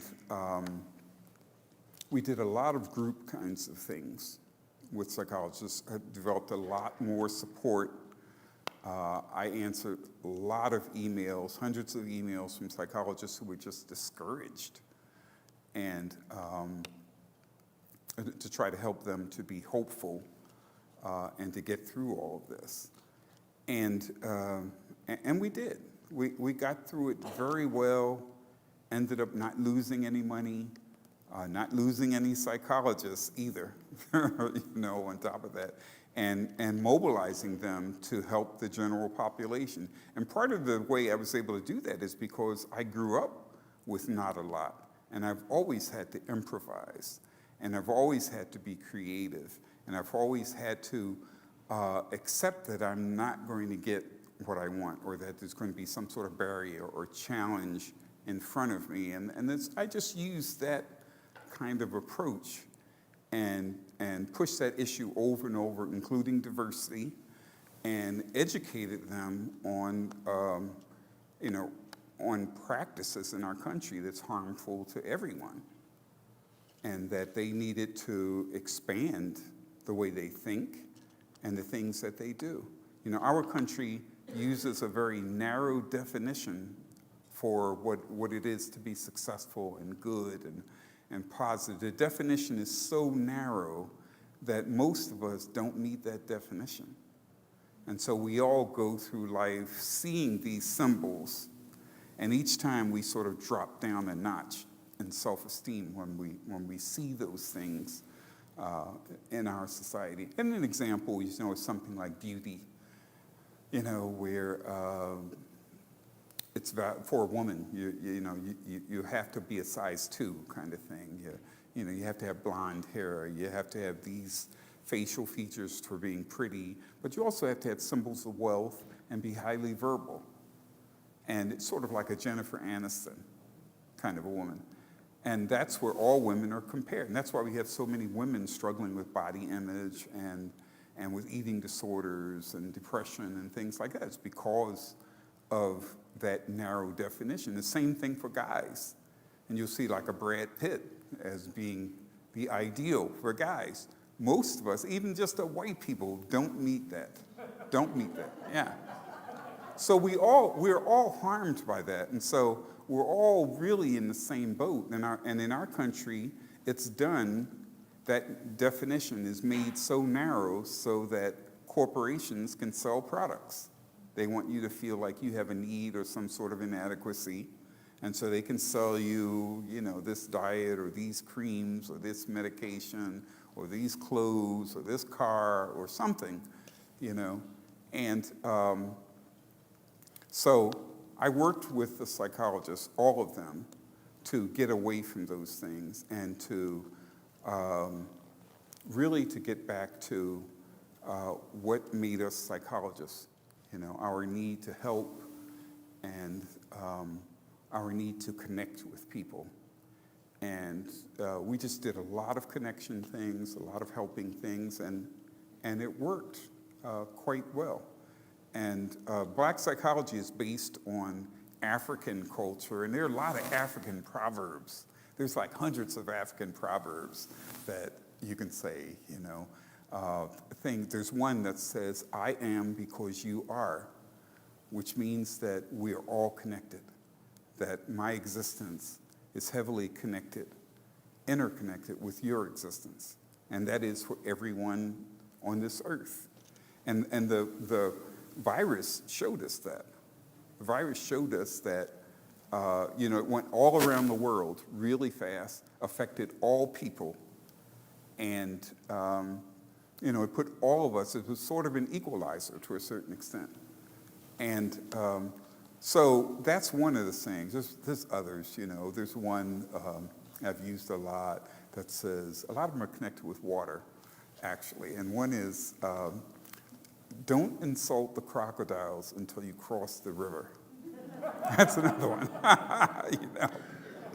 And another one is, don't test the depth of a river with both feet. It's very wise sayings. And I use African proverbs a lot, and I relied on the culture of the other psychologists as well. Everybody has a culture, Everybody has that in their lives. And a culture is more than just celebrations and holidays. A culture is how you make sense of the world and how you problem solve and how you have relationships and how you have hope and, all these wonderful things that are part of a culture. And so I emphasize to people that, whenever you're struggling, whenever anything's bad, fall back on your culture. Our ancestors were wise people. They knew they had many more hardships than we have, and they survived all those things, and they did quite well. And that's part of the reason why we are here.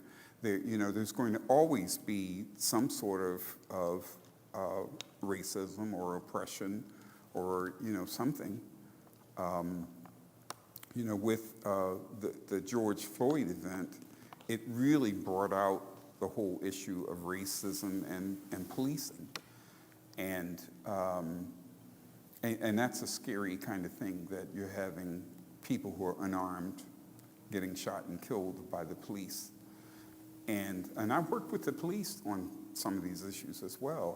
I've taught the police about how black people have different nonverbal behaviors from a middle-class white person. And that, but our society is based on middle-class white behavior. And so what happens is that there's a clash of cultures that happens when there's a police stop.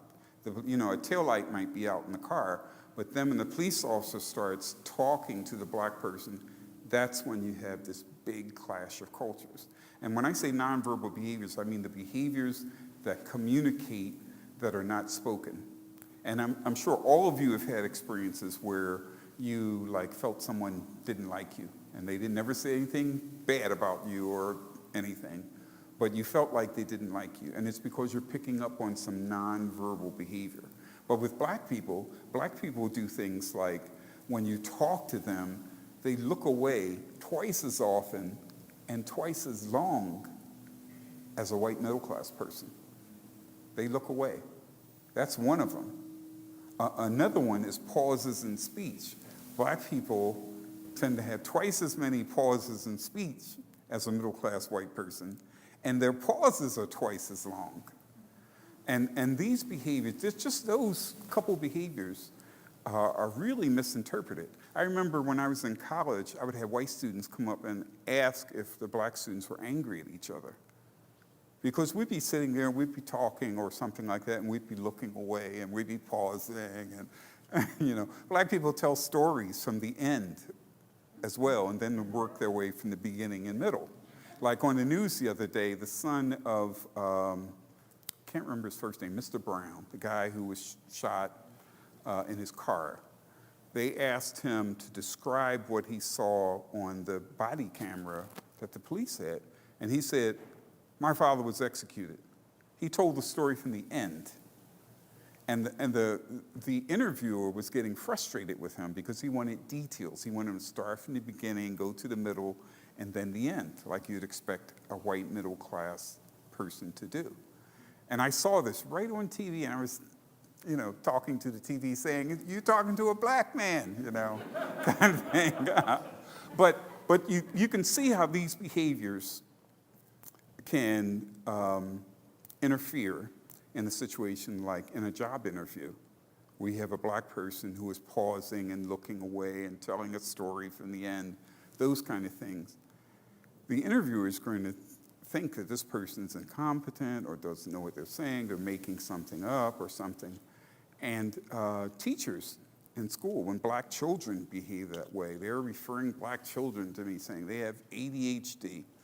And I will send a checklist for the teacher to fill out, and the teacher will fill it out, and it doesn't show, the checklist doesn't show any attention deficit behaviors. And I've seen it myself in classrooms with black children, with white teachers, that happens. And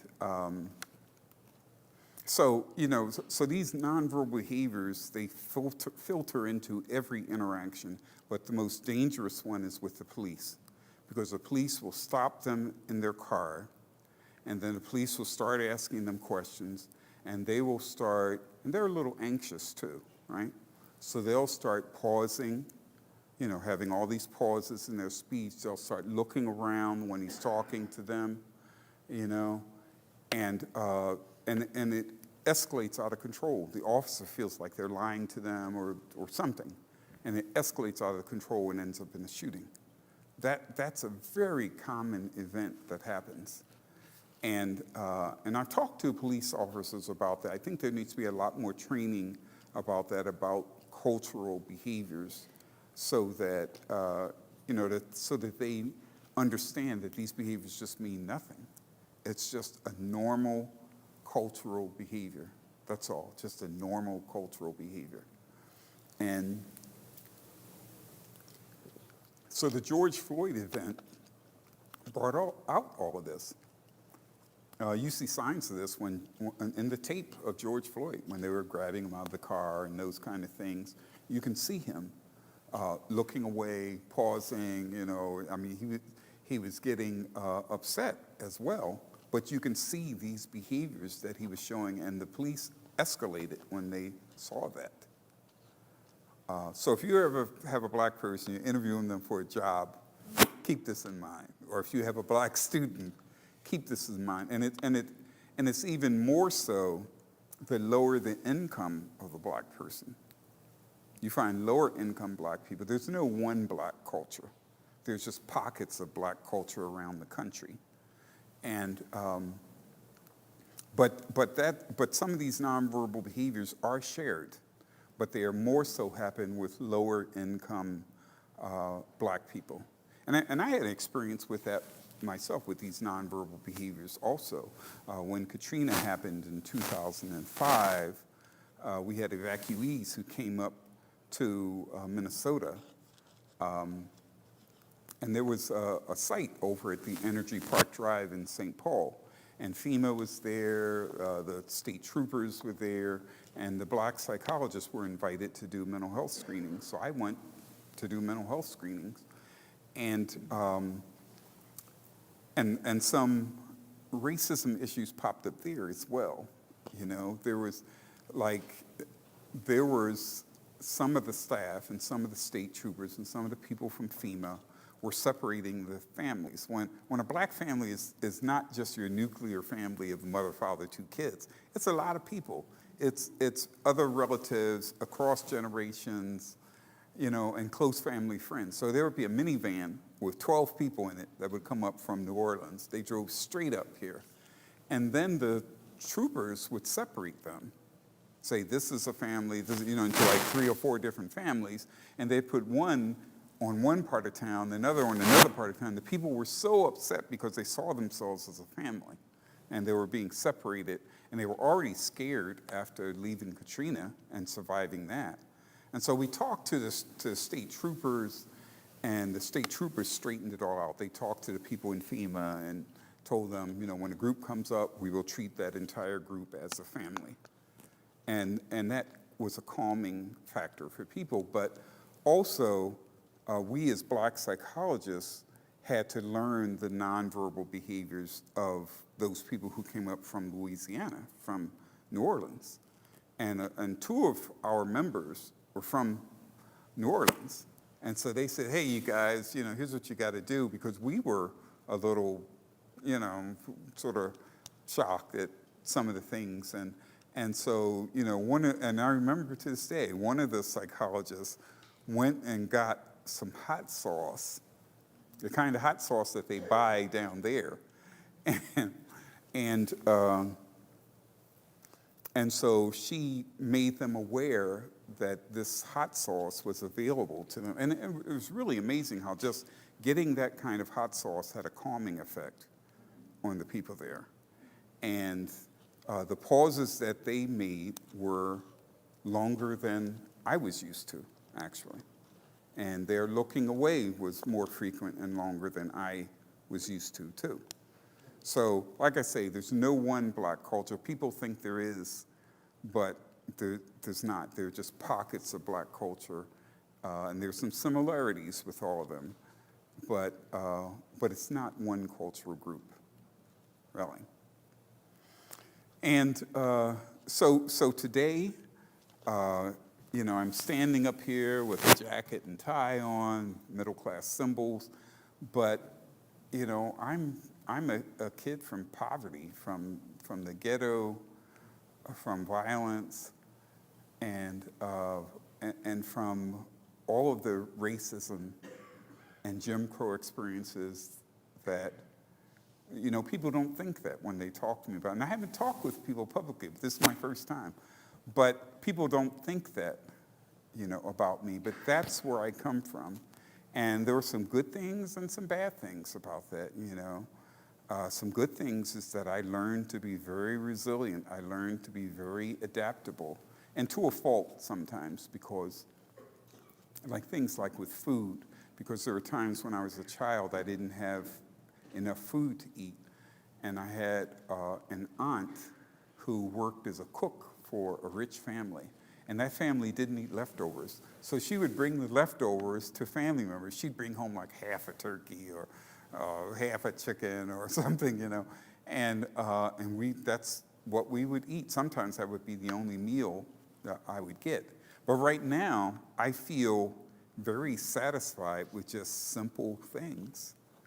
And sometimes there's a need to celebrate or to add some spice or excitement to life. And I struggle with that today because I think in terms of basic survival, I have to get that mode out of my head. And I also have, this sort of on-guardness, and I know how to fight. And I don't fight people. I gave up violence when I was a teenager. I had to fight people because I really didn't have a choice. I was just in situations where a gang of guys would jump my friends and we'd have to fight our way out of it, kind of thing, and run away after that, But, all of those things affected me in that way and still affect me to this day. But I feel very confident that I'm a strong person. I learned that I'm smart. And I know that even if I was thrown into poverty today, that I could survive very well, that I would find some means of surviving without committing crimes or anything like that. When I was a kid, in those early years, sometimes I did go to a big, I sort of had a certain sense of ethics about it. I wouldn't do this in a small ma and pa store, but I'd go to one of the big like Acme markets, huge stores. And we'd go, and my friends and I, we'd go in and find something to eat off the shelf. We'd just eat it, walk around the store and eat it, and then go back home because we just didn't have enough food at that time. And as my father earned more money and my older siblings left home, by the time I was like in high school, I had just about everything I needed, actually, during that time. But those early years were really, really hard. And I can remember some days where I would eat one meal a day, or I would just have some bread to eat. And that's it. And I can remember with my sister, I have a sister who is about a year and a half older than me, and she and I sometimes talk about the fact that we would take this bread and we'd break it up into small pieces and put it in a bag and pretend we were eating popcorn or something like that. Something that we did as a child. So today here I am, and I'm grateful. I feel like God has always looked out after me, always. That I've always had something happen, or some person come into my life, or people who just appear out of nowhere to give me support or to direct me in a certain way. I've just always had that happen, and I feel blessed for that. I do. I feel very blessed for that, and I do what I can to help other people now. No matter what race or color or they are, I do a lot to help people. And I have a large family myself. I have a wife, and we have 7 kids between us. And our family is just a rainbow of people. Like I have 2 grandkids who are Mexican and white. And I have 2 children I adopted who are half Native American and half black. And in fact, they're registered on the registration. Their birth certificate says Native American, actually. I had to get tribal permission to adopt them. And then I have some daughter-in-laws who are white. And so my family is just very mixed, very mixed. I mean, like the United Nations, when we all get together, there's just a lot there. There's just, a lot of, it's very diverse, but there's a lot of love there, and I just feel like I am just like the wealthiest guy in the world and the luckiest guy in the world. And I have a wife who is African American, who is a special part of my life as well, who bears with me, and, with my craziness as a psychologist, and sticks with me despite, some of the problems that I have. I mean, I don't have big problems, but I have, there's some residual things from all of that trauma that's there that I have to work on all the time. It's a full-time job for me with that. So I've shared my life with you, and I thought why don't we open this up to some questions? Thank you.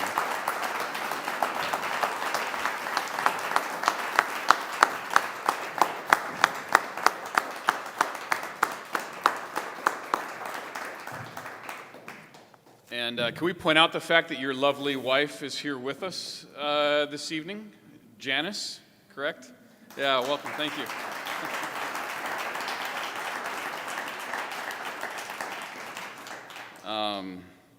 You'll forgive me if after tonight I just pester you to get together and just Sure. and just keep talking. I could listen to you endlessly. Thank you for that beautiful story, for opening your heart and your soul to us, and just for all the unbelievable, incredible experiences you've had to share with us. We are going to have a period of question and answer right now.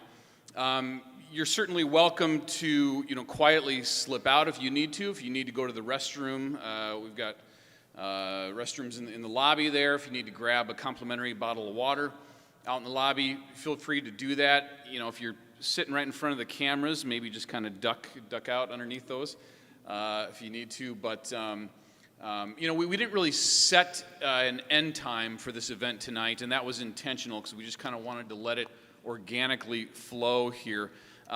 So certainly, if you got babysitters you need to get home to, or whatever it is, if you need to slip out, you're welcome to. But I'm thinking, we'll do about a half hour or so of question and answer here, and just kind of see how it goes. If you're watching virtually on Facebook or YouTube, feel free to submit questions in the comments there, and we'll try to answer some of those as well. I have a lot of questions, but I want to open it up, and Dr. Garrett, had mentioned coming in that he's willing and wanting to take difficult questions. So whatever questions you have, feel free to offer those. And just kind of raise your hand, and I'll help facilitate. But real quick, I do want to say, that we had chosen a quote from Mother Teresa for the poster for this event, something to the effect of, if we fail to live in peace, it is because we have forgotten that we belong to one another. Mm-hmm. And I know in our phone conversations leading up to tonight, you had shared some similar quotes from Dr. Martin Luther King Jr. Mm-hmm. along similar lines, and I just want to thank you for really against all odds. I mean, I can't imagine, growing up with the kind of adversity you've faced, not only in your youth, but also in adulthood and in your professional career, but persevering and really living that truth of our shared and common humanity. That that our cultural differences matter, but our shared humanity matters as much or even more, and that we belong to one another. So thank you for witnessing that to us and leading by example. Do we have, start off with some questions? Yes, ma'am. I'm a retired teacher.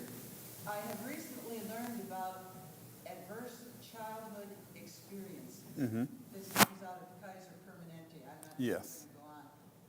But having grown up in the inner city and seemingly experiencing some of the similar things, even though we're different races, that you saw, I'd like your comments as to how you see the effects of the adverse experiences of childhood playing upon Sure. you again as Sure. an adult. And if you wouldn't mind, just for the virtual audience, just to kind of briefly restate the questions before you answer. The question was about adverse childhood experiences and the effect on children, is what you were saying? Now, adverse childhood experiences is a theory. It's a theory. They actually have proof of it. I mean, they have research. Dr. Folletti, who worked for Kaiser Permanente, he's a medical doctor who was working with people who couldn't lose weight. And so he wondered why, since they had all the help in the world, they couldn't lose weight. And then he discovered that the people who couldn't lose weight had awful things that happened to them during childhood. And he called them adverse childhood experiences. And it really has to do with neglect and abuse and danger and not getting, all the nurturing that they needed. But it has a harmful effect for children. Brain development, for one. Brain development, those experiences affect how the brain grows and a child's ability to learn, really. It affects them physically as well. And what you find is higher rates of everything. Kids who have had those experiences, by the time they're adults, they have higher rates of alcoholism, crime, drugs, divorce, everything that's bad, they have higher rates of due to those adverse childhood experiences. And Dr. Folletti said that you can count the number of what he called ACEs, that stands for Adverse Childhood Experiences. He said you can count the number of ACEs and you can predict what that person's life is going to be like as an adult. And with fairly like 90-something% accuracy, he has been able to do that. And he is basically saying that people with 3 adverse experiences will have some struggles, in their life, but they'll generally cope and do okay. But people who have 5 or more tend to be the people who just, go completely downhill as adults and have traumatic lives. Me, I've had quite a few childhood, adverse childhood experiences, from being a direct witness to violence and crime, and then, poverty and not having enough food, probably having some deprivation as well, because in my house, I didn't have like academic things in my house. There weren't books and other academic things. I can remember when I was in, I think it was the 5th grade, that a door-to-door salesman was selling encyclopedias. And my mother, and it cost $100 for the whole set of like 26 thick books. And my mother, with her 3rd grade education, knew that this was something that was going to be a key necessity for her children. And so she scraped together the money, got the encyclopedias, and I remember as a child not paying much attention to the encyclopedias until one day I just thought, look at them, and I opened up the A book, and when it opened up, I saw an Army soldier, and it just captured me to see this soldier standing there with full uniform, and he was next to a tank, and I just ended up reading that encyclopedia and reading all of this in the encyclopedias, all of them. I read from one to another, and then I read them again. And I can remember that as my sort of first experience with having reading material in my house when I was growing up. But anyway, I had those kinds of experiences. I had life-threatening experiences when I was a child, and through adulthood, I had life-threatening experiences, with the police. And so those ACEs are very, very important. And a lot of people don't think about ACEs as something that affects their lives now, but it does. You can predict who's going to prison based on the number of ACEs that they have. That's how significant that is. I went and saw Dr. Folletti speak one day. That's how I know about this. Yeah. You're welcome.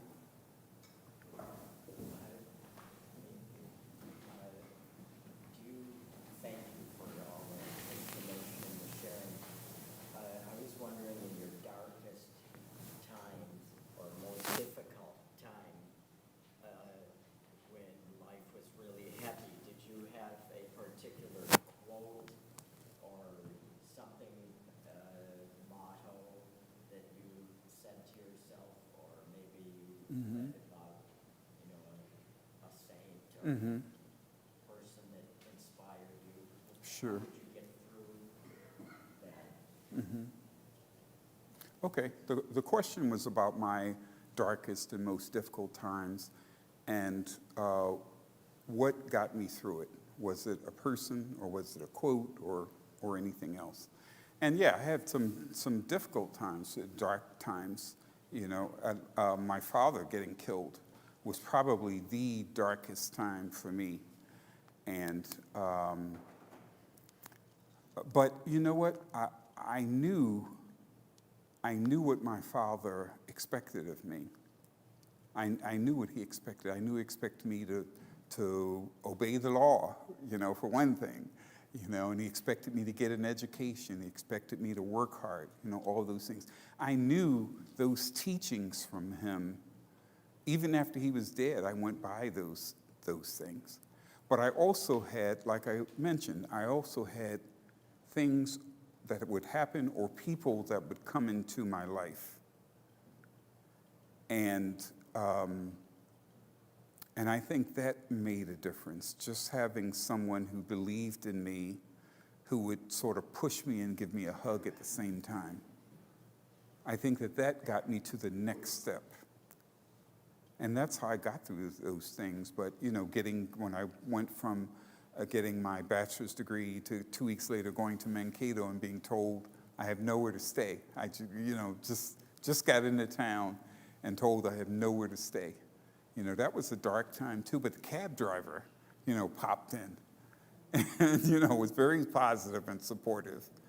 And all the way while he was driving me to the Black House, he was talking about racism and how it's awful and it's got to stop and all of those things. And but everywhere along the way, I've had someone or something that has happened that has gotten me through it. And I've tried to do that for other people as well, to be encouraging for other people. I've tried to pay that back. But I think it's God. That's what I think. I think it's God, just saying, okay, here's this poor, pitiful guy, and I'm going to take care of him now, that sort of thing. Yeah. Person in back has a question. Is there a healthy sense of religion and faith in psychology working its way back in, or is it really kind of frowned upon, or seen like psychosis or anything like that, or what are you finding amongst your associates? Well, the question was about religion and psychology, and is there a place for religion in psychology and with psychologists? And I can tell you that the Board of Psychology says that we have to set boundaries around religion, meaning that we cannot ask a person to pray, we cannot share our spiritual beliefs with them. But if a client that we're seeing wants to talk about God, we can talk about God with them if they bring it up. Or if they ask you to pray with them, then we can pray with them. But we can't introduce it because it's seen as sort of influencing the person. And most of the psychologists I know incorporate spirituality into their work. I know that I pray for my clients a lot. I mean, after they leave or after the session's over, I say a little prayer for my clients because I know that it's not me. I think that I'm, like a wrench or a screwdriver or something for God to fix people. That's how I see it. So I see it as a lot of psychologists as having a part of their practice. They just can't openly do it. They don't want to get in trouble with the Board of Psychology. There are a lot of rules that psychologists have from the board. Another question. You mentioned that when you were growing up, families married, mothers and fathers and kids was very much a part of the culture. That has changed dramatically in all of communities, but particularly the Black communities. It's very high percent not married right now. What do you think is the cause of that, and what has the impact been on the Black community Yeah. of broken families? Well, the question was about Black families and how they used to be, intact families and having children. And I mentioned in my speech about the 1960s. And even though after slavery, there was incredible racism after slavery, and up until, until we got civil rights laws and acts in the 70s, really. But, because I can remember as a child there being lynchings, and reading and hearing about lynchings. I could hear the adults talking about it and hearing about that, even though we lived in the Northeast. But Black families were stable, Black communities were stable. What finally broke down the families was the drugs and guns. And what you see today is the net effect of that, the drugs and the guns. And like in my neighborhood in Philadelphia, they recently did a study and they found that there's 10 times the amount of opioids that are flowing into my community, my old community in Philadelphia, than there should be for the population, 10 times the amount. They found guns actually being given free to guys. Actually being given, and black people don't own any companies that make guns or, you know, I don't know of any black gun shops that sell guns. There might be some somewhere, but I've never heard of one. But the drugs and guns were the thing that broke down the family. But we see all of these systemic things that are going on today, like when black men have stable jobs, they tend to marry, and they tend to obey the law, and they tend to be, do all of these good things when they have stable work. With the children that I see in my practice, the children who are failing in school move 3 times a year. So they go from one school to another, and they're always behind because, they go to another class, they don't have relationships with people, and they have to catch up because they might be doing something different than the class they were in. And they do this 3 times a year. No wonder that child is not going to do well. So housing is a huge issue in terms of the family and relationships. If there could be stable housing, it would make a huge difference in terms of crime and violence and marriages and having stable families. That's one of the biggest thing. Of course, also is the police being aggressive about crime and arresting black men. Because what you see is that about half of the black men who are in prison are there for drug possession offenses, and most of them are there for having small amounts of marijuana. You hardly see a white guy who has small amounts of marijuana who is arrested and sent to prison. But you commonly see that with black men. So they go to prison, and so they're away from their families. Their families immediately are into poverty because they can't work. And their children, the mother is often stressed out from being a single mom and being in poverty and having children to care for, and this husband who is also in prison as well. So these guys, go to prison, and prison is then a traumatic experience.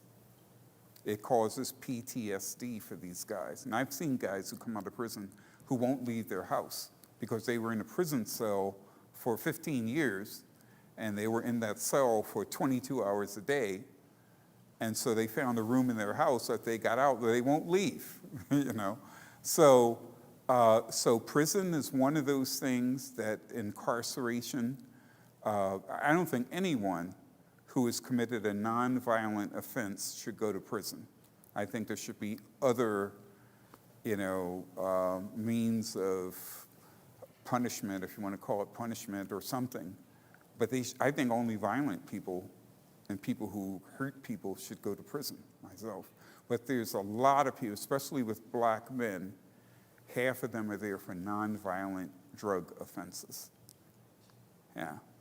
So those are the things that contribute to that more than anything. It's really systemic. It really is.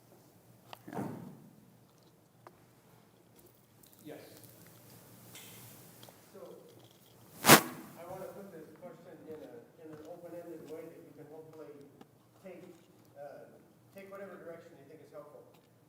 In situations where there are demonstrations or protests related to racism or racial injustice, and some violence occurs, be it to property or people,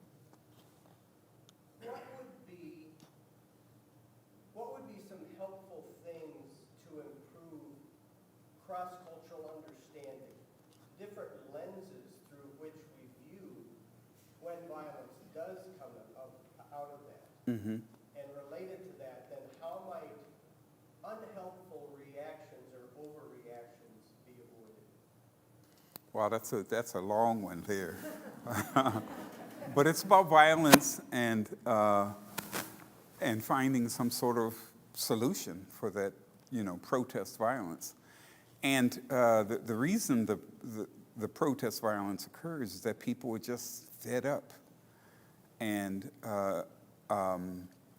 people have had a series of stressful things, but they're also just kind of fed up. But you find also that a lot of the destruction, and this is my own bias, is done by white supremacists. That's what I've seen. The people who were starting the big fires and things like that. There were some black businesses that we know as black people that we would not burn down, like some of the hair shops and places like that. Everyone in the community knows. Hair shops are more than just a hair shop in a black community. There's a lot of connection that happens. They also do charity things in the community as well. Black people wouldn't burn down their own hair shops. But there were white supremacists. I don't know if you saw the photo of the white guy with the umbrella during the George Floyd after the protest, who was going around breaking windows and encouraging. He had a mask on his face, and he had a hat and a black umbrella, I think, to keep the cameras from seeing him. And he was breaking out windows and encouraging people to do destructive things.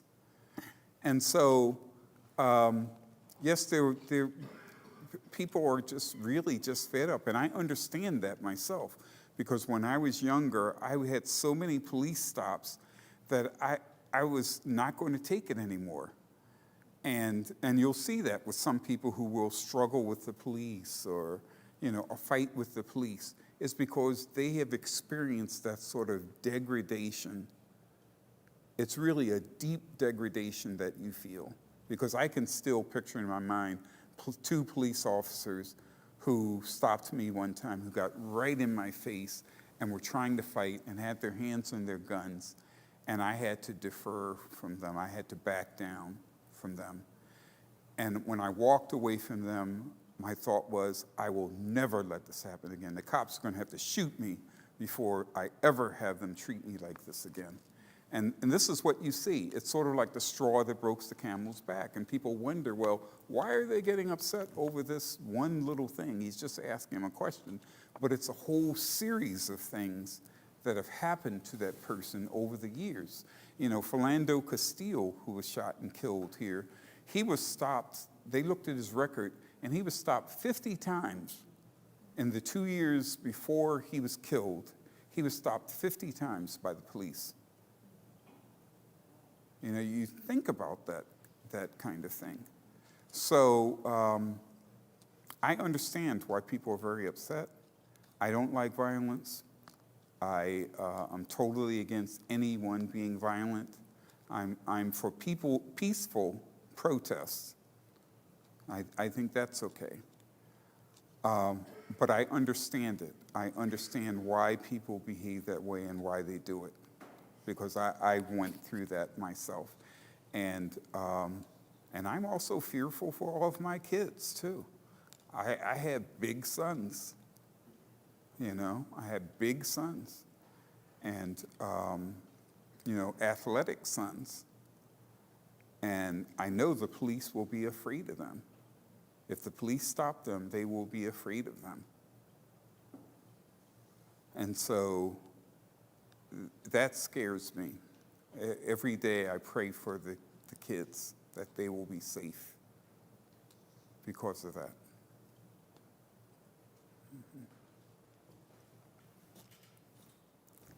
First of all, I just want to thank you so much. This has been just so helpful and so beautiful to listen to you speak, to gain greater understanding. I'm wondering if there's any books. I have a secret desire to be a psychologist. When I went to college, I took my first psychology class, and I thought, that's it, I'm going to be a psychologist. And I'm an actor, so I was 6 kids. But just wondering if you have any book recommendations that anyone who's interested, could take some of what you shared with us tonight and kind of delve deeper in some of the topics like the black psychology that you mentioned, to learn more about that.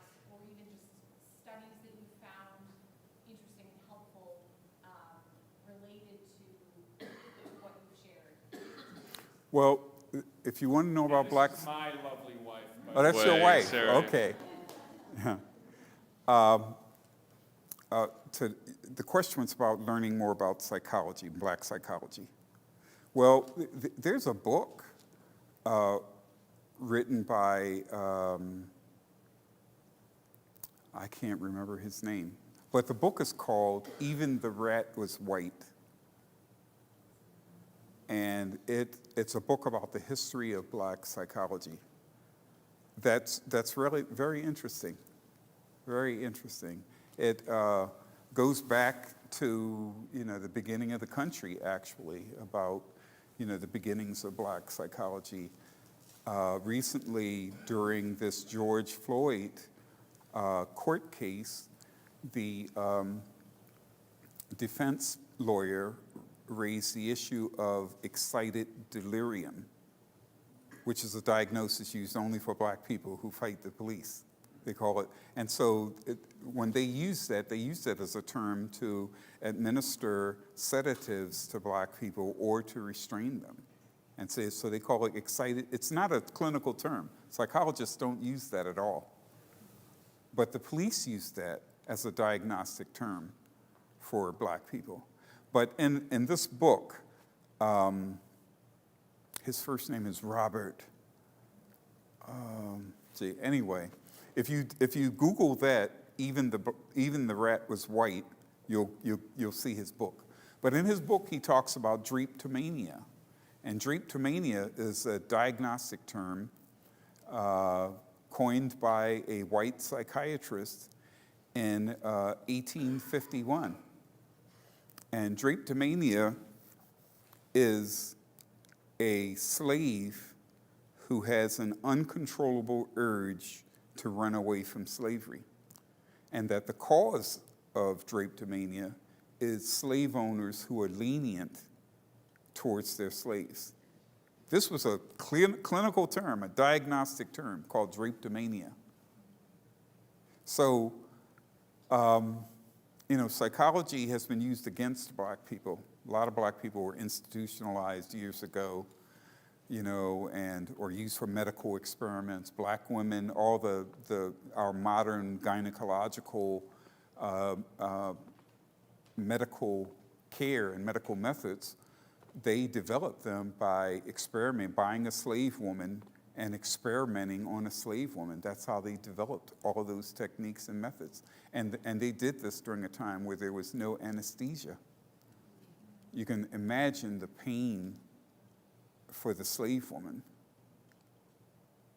So, but, black psychology is relatively new, starting in the 1950s, really. And mainstream white psychology goes back to the late 1800s, actually, with Freud and all of those guys and all the European psychologists. It goes back to the late 1800s. But black psychology started. And the National Black Psychologists Association was started by a psychologist from the Twin Cities, a guy named Joseph White, who, and he grew up in North Minneapolis. And I knew Joseph White. And he told me that when he was in high school, he wanted to work as on the railroad as like a Pullman porter or whatever it is they do, because that was a big job for a black person back then. So that's what he wanted to do when he got out of high school. And so he couldn't find a job on the railroad. And so a friend said, hey, why don't you go to the University of Minnesota? And so, he said he was reluctant to do it because, he's black and that's for white kids kind of thing. So he applied to the University of Minnesota, and they sent a letter to him telling him that they don't admit African-American students. And this was in the early in psychology, I should say. They had some black students who were athletes there, but it was in the early 1950s. And so he applied to a school in California, I think it was the University of California, Irvine, and went through, got his PhD, wrote all these books, and he died maybe 3 years ago. But before he died, the University of Minnesota had an award ceremony for him, and he invited me to it, and I went there with him. And they gave him an award. They apologized for not admitting him years ago. But he is considered the father of black psychology, really, of modern day black psychology. Joseph White from the Twin Cities. Mm-hmm. We'll wrap up shortly with one of my own questions, but in the Okay. meantime, we'll take one or two more here. I do know we have one on Facebook. Katie, if you can check that out for us. Yeah, so we have a question. Does Dr. Garrett believe there's systemic racism still today? Okay, the question is whether I believe there is systemic racism still today. Of course, there is. There is systemic racism. And we're uncovering it layer by layer. And right now we're dealing with it more in terms of the violence and police shootings. Those things have always been going on. Black men have always been shot like that by the police and have complained about it, and no one did anything about it or believed it until we had video footage to show. And now that we can see it on video, everyone knows about that. And the police were protected, by the police union, by all the government officials.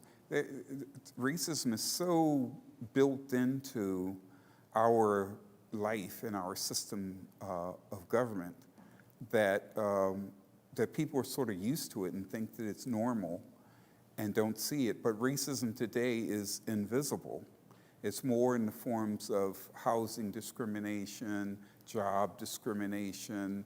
I today still have trouble with getting service. Like, I'll call a plumber, and I have plumbers won't call me back. I'll say my name is Will instead of Willie, and sometimes I'll get them to call me back if I say Will. And I've had some who came to see me, and then they were stuck. And when they, got in my house, kind of thing, like one plumber got in, and then he just said, I don't know what's wrong here with the problem. I can't fix it. And so I still had to pay, the fee for him to come out. Those kind of things you see. Same thing with car. You can't trust car mechanics. Recently, there was a study that showed that with infant mortality, that if a child who is at risk has a black doctor, they have 50% less risk of dying than with a white doctor. That's what the studies show. And I read another study that showed that even those sensors that you put your hands under in the bathrooms to get soap out, that they're tuned to identify white skin, and that black people, have trouble getting even that kind of thing. But racism is systemic. It's all around us. As a black person, I see it every day. If I turn on the TV, I see it. I see that narrow definition of what is positive and good. Every day I have to deal with that. My children have to deal with that. My grandchildren have to deal with that. I open a magazine, it's the same thing. And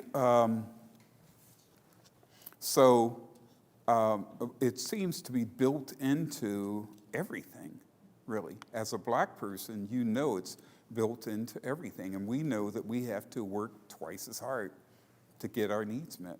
We have to. And white doctors blow black people off. I mean, a lot of cases of black people going to the emergency room, the doctor thinks they're drug seeking, that they want opioids, and sends them on their way, and they die of a heart attack right after. That happens frequently. But doctors, I have a daughter who lives in Miami, and she has had it so bad down there of doctors saying, telling her it's all in her head because she was having some weird symptoms. It's all in your head, they kept telling her. And she went to like 4 doctors.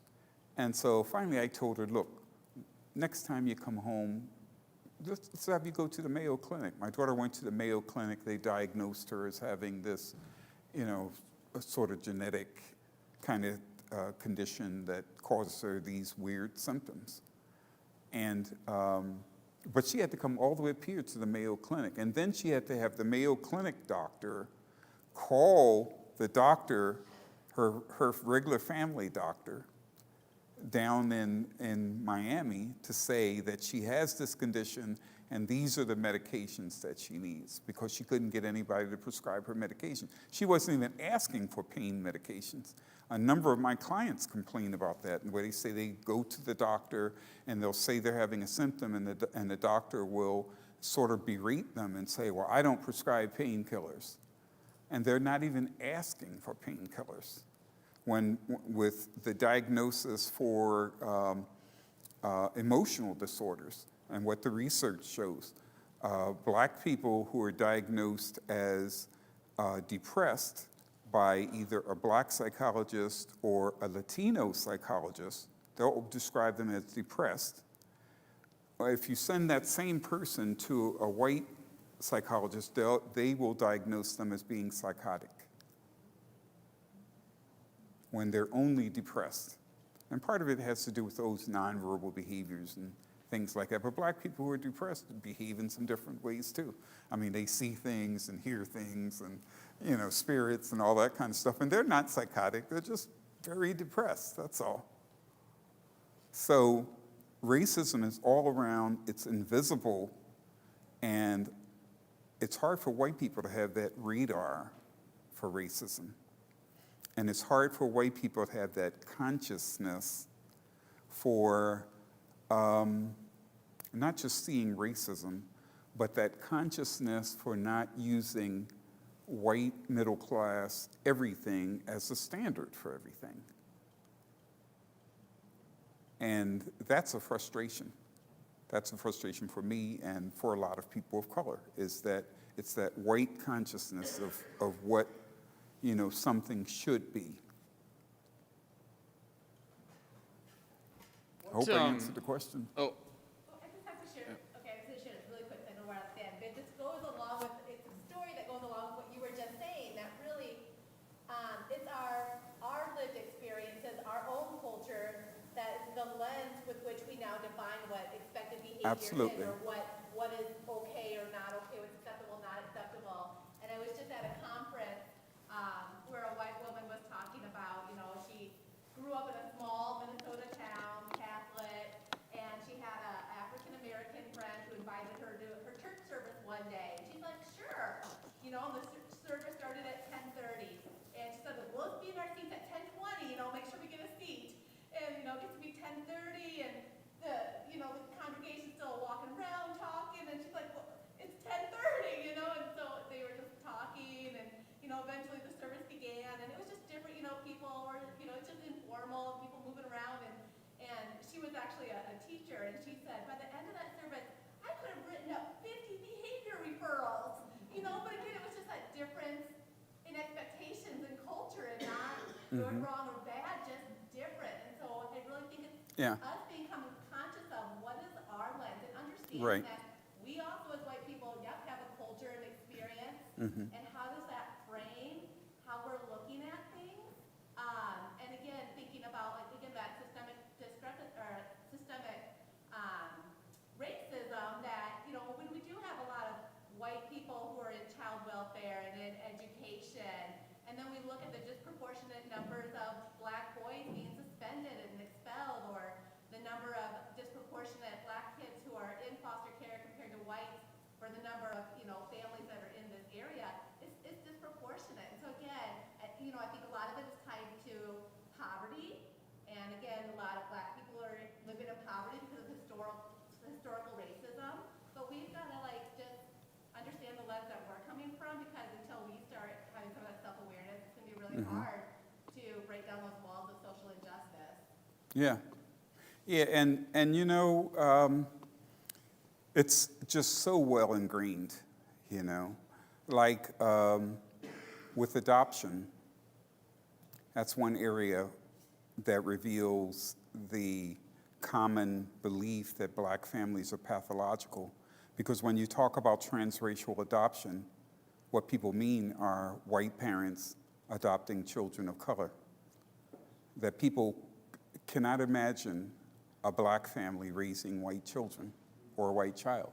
And black families do. There's plenty. I know of black families who have adopted white children, but they were only allowed to adopt them if there were no other resources available. And some of the children had, they were disabled or had neurological conditions or something, of that sort, and they were allowed to adopt them. But you won't find a healthy white baby being adopted by a black couple. And that's racism. And I'm not saying that the white people who adopt children of color are racist. I'm not saying that at all. I'm just saying the system is racist in that way, because transracial adoption is only white parents getting children of color. That's what it is. You guys are quiet. Why are you guys quiet? Well, it's interesting because I think racism is a word that we have such a knee-jerk reaction to. Yeah. And when we're just afraid to even kind of speak the word, really talk about it, and lean into those difficult realities. Mm-hmm. I mean, like you said, it's kind of invisible. Racism can be kind of this blind and invisible thing to, unless you're the one on the receiving end of it, right? And it was really that recent movie, Just Mercy. Has anybody seen that movie, Just Mercy? Yeah. Phenomenal. And I mean, that was a very modern day story. Are you familiar with that film, that story?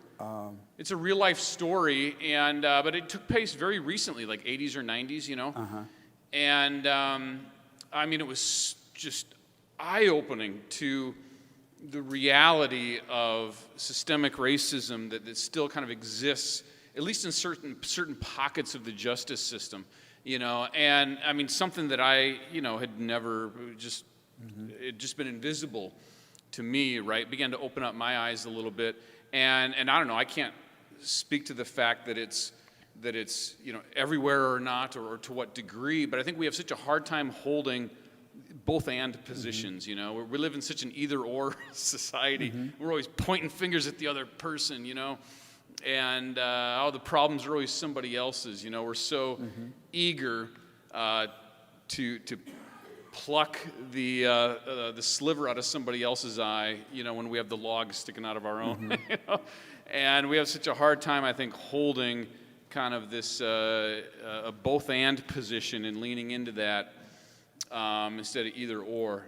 And this is kind of leading to my question here, and I apologize it's long-winded, but we saw it, I think, as a Catholic. We've seen this in the priest abuse scandal in the Catholic Church, which, thank God, that came to light so we could deal with it. And you see the widespread systemic problem that was in the church that had to get dealt with and addressed. And on one side you have a priest committing some horrendous sins, and suddenly people are trying to paint every priest as horrible and as an abuser. And I think you see that in law enforcement too. And Certainly you see there's that some with bad... black men too. Black men too, Because exactly. most black men are law-abiding citizens, but people don't know that. Yeah, exactly. And and just been able to recognize systemic problems where they exist, so we can begin to fix them, and instead of this knee-jerk reaction of trying to ignore it and allowing the problem to persist. But recognizing, I think generally speaking, the majority of people have a good heart, and how do we begin to build those bridges, right? And the majority of priests are good and self-sacrificial, and I think that there's a lot of police officers that have a very difficult job, who are trying their best, and maybe there's issues with the training that needs to get fixed, but when we try to write off an entire group, whether it's black men, police officers, priests, whatever it is, I don't know that that's doing us any good. How do we begin to build those bridges of, mutual understanding? And because part of what really bothered me too with George Floyd, and I started seeing it with Daunte Wright, is the kind of character assassination that you start to hear. Well, he was on drugs, and oh, look at these selfies of Daunte Wright, holding a gun and this sort of stuff, and that just really was bothering me. These character assassinations that had nothing to do with the circumstances of the tragedy that took place. And the more I learned about George Floyd's life and just the very difficult neighborhood he came from, and the upbringing that all the adversity that he faced in his life, I just kept thinking, but for the grace of God, there go I. He made a bad decision, was part of an armed robbery, went to jail, but he came out of jail and he's trying to do right by his life. He's trying to do better. He moves here to the Twin Cities because of getting involved with church and ministry and trying to do right, and then you look at the circumstance. It's like how does trying to assassinate his character without really knowing him, help the situation at all? It doesn't. It doesn't. It's just kind of this knee-jerk reaction coming from a place of bias, and you have to say there's racism involved in that. We can't be afraid to get down into that dirt and begin to deal with it, But how do we begin? You've seen a lot in all your decades of life and experience. Certainly our country has made some strides in the right direction. Where do you see the biggest progress having been made in your lifetime? And as we stand at another kind of crossroads of just great division and misunderstanding and finger pointing, how do we begin to make further positive progress and build bridges? Well, I am just very proud of these young white kids, who more than just embrace diversity, who value diversity. I am just very proud of them, who just will not tolerate racism and who are inclusive in their thinking. And I don't believe that most white people are racist. Some people do, but I don't believe that. I've had a lot of white people who were just very determined that I would be successful, or very supportive of me, and took me into their homes and everything. So that's my belief about it. But I think people need to understand that race is a myth, that it's not real, it's not true, it's something that was made up. And it was made up to justify slavery.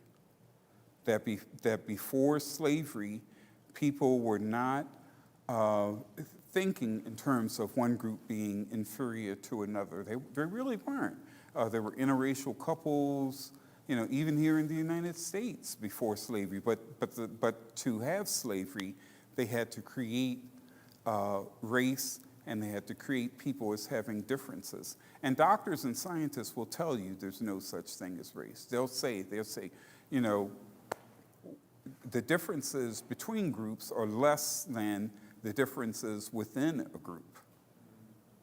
But also people, can share blood and organs and have children together, have similar levels of everything, that from a statistical standpoint, those of you who've had statistics know about the bell-shaped curve, what they say is that if you take any characteristic, any physical characteristic for people, there will be overlapping bell-shaped curves for those characteristics, whether it's the size of their nose or color of their skin.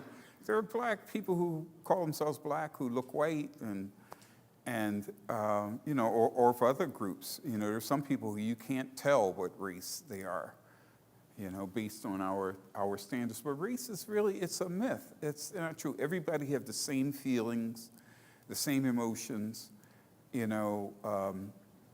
About 25 years ago, Sports Illustrated tried to prove that black athletes were superior to white athletes, and they couldn't prove it. They did physical examinations with doctors, and they found that the bodies of black athletes were the same, and white athletes were the same. They said that for basketball players, the white basketball players, their bodies are the same in terms of muscle and and what their, muscles are composed of, all of those kinds of things.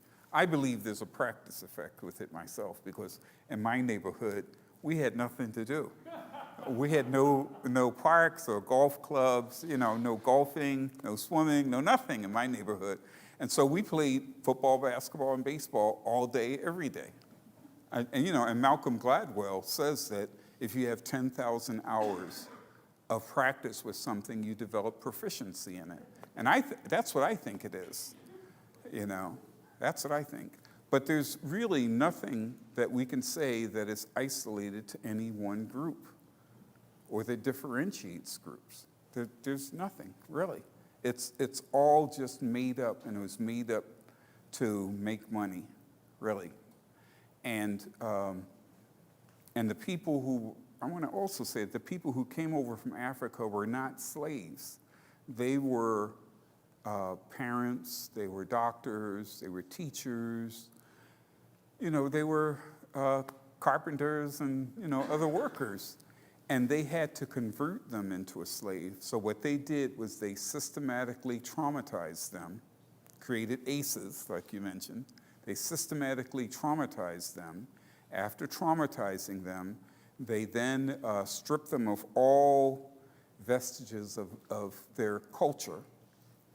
And then they gave them a new identity and taught them to hate themselves. That's what it takes to make a slave. And there was a guy, Willie Lynch. Some people say he was some mythical character, but Willie Lynch, who the term lynching came from, was an expert hired by Southern slave owners to convert Africans into slaves. And he was very good at it.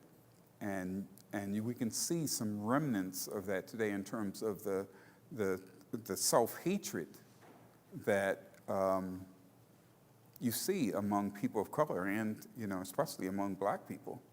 And Malcolm X, in 1965, said the worst thing that white people ever did to black people was to teach them to hate themselves.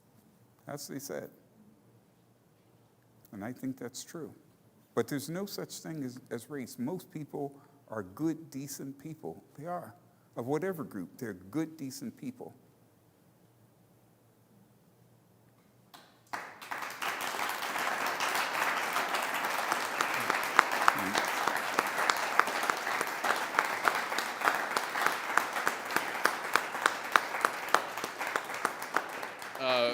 Will you come back again and join us in a future date for a panel discussion? Sure, I'd love to. That'd be great. We're working on a diverse panel discussion of community leaders, religious leaders, police officers, retired police, and we're going to have continue this discussion building off of this event. So please keep your eyes peeled for that. Thank you so much again for your time and wisdom and insights and sharing your story, Dr. Garrett. I'm just going to invite John Martin up one more time for just a couple more songs to take us out this evening. Again, I want to thank Tim and Renee Skidmore, Christiane's Legacy of Love for fiscally sponsoring tonight, and for the Church of St. Peter Claver, Anselm House, and Worklight through Christians in Commerce. I just have one. Can I make a request? I love the worship music, but I know that you're a phenomenal songwriter yourself, a musician. Could you share an original song with us? Wow. Sure. Yeah. Yeah? And we could still do a worship song too, but could you share one of your original songs with us? That'd be great. Thank you.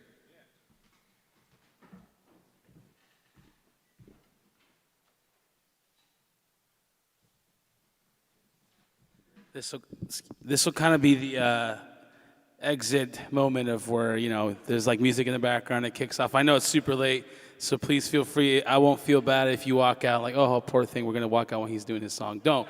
Please, I won't take that to offense. It's been a beautiful, beautiful night, and it's such a blessing as well for me to be a part of this. I'm mind blown to what happened tonight, and such a blessed filled and grace filled night that I'm excited for the future of what's happening as we're having these conversations and we're stepping into the next generations, and hopefully things are changing in our world today. So anyway. Wow, so you kind of put me on the spot there, huh, Jeremy?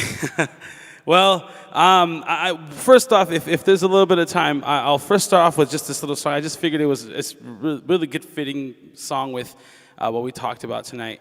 And I'll simply just kind of go over the little chorus first. It's a little bit more of a little moving one where you can maybe clap along if you like. It's up to you.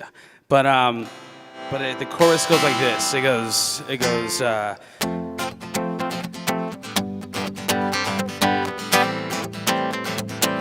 Hear the chorus. It goes like this. See the sun now bursting through the clouds, black and white, turn to color all around. All is new in the Savior I am found. Now you can sing it along. It's right there, right? See the sun now bursting through the clouds, black and white, turn to color all around. All is new in the Savior I am found. That's a really fun chorus. It goes like this. This is living now. Maybe you can sing that part with me. This is living now. This is living now.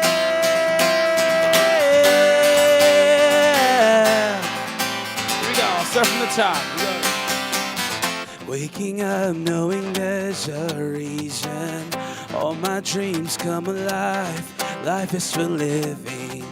With you, I made my decision. You lift me up, fill my eyes with wonder. Forever young in your love, this freedom's untainted. With you, no moment is wasted. See the sun. See the sun now bursting through the clouds, black and white, turn to color all around. All is new in the Savior I am found. This is living now. Yeah, this is living now. Next part, here we go. You lead the way. You lead the way, God, you're right beside me. In your love, I'm complete. There's nothing like living with you. This life you created, I choose. See this one more time. See the sun now bursting through the cloud, black and white, turn to color all around. All is new in the Savior I am found. You see this part with me? Here we go. This is living now. Yeah. This is living now.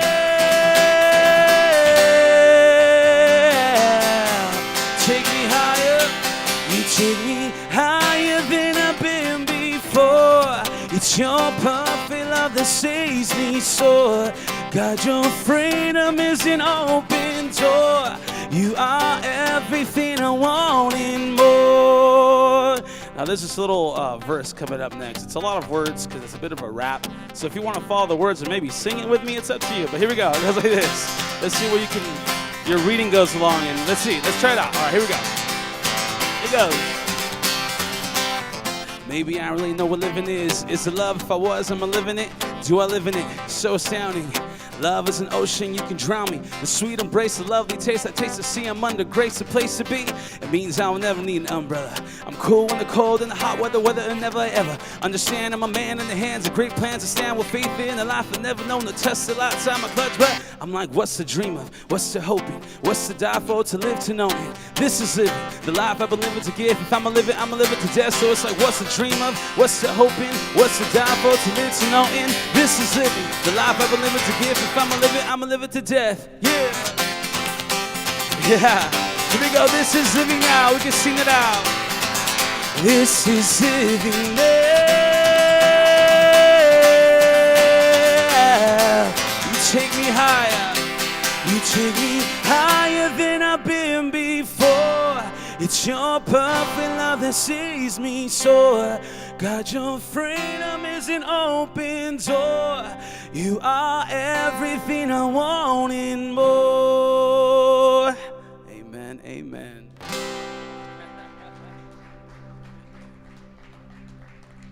Praise be to God. So if you want to leave at this time, feel free to leave. The next one, I'm going to just share a simple moment. Just kind of, I'm going to just dive into the bridge, just so I don't really kind of take too much of this evening and the time of your precious time. But I wanted to maybe just kind of offer it as a prayer as we can kind of close out. There's a specific bridge, and the lyrics won't be up there, so I apologize. But maybe if you want to just kind of like sit back in your chair, maybe dive into this prayer with me. The bridge or the words are, you can have it all in your presence here and now. We let it go. We let it go. So whatever you heard tonight, whatever's been caught up in your thoughts or brain or wherever you've come from tonight in life, maybe with this topic that we discussed, or maybe there's other places in your life that you maybe are in need. I just want to offer this moment as a prayer as we kind of close the evening. But the words go like this, and we can just offer it as a little moment of prayer, worship, and just to kind of close out the night. It goes like this. You can have it all in your presence here and now. We let it go.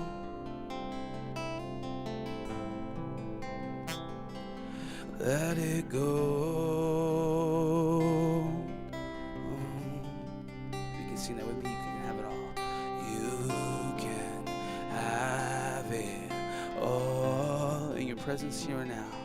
In your presence here and now. We let it go. We let it go. Jesus, you're here. Your Spirit is here, Father. We let it go. Let it go.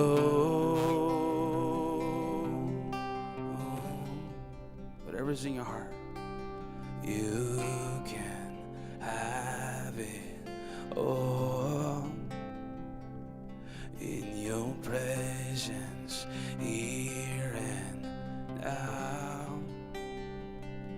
We let it go. Jesus, we let it go. We trust in you. Let it go. You can have it all. You can have it all in your presence here and now.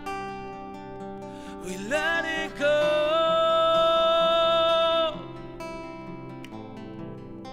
Let it go. Let it go.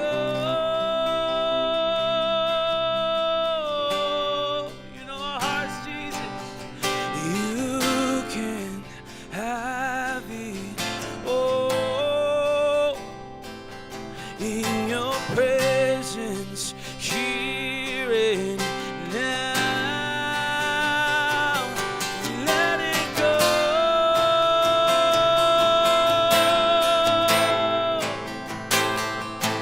Let it go.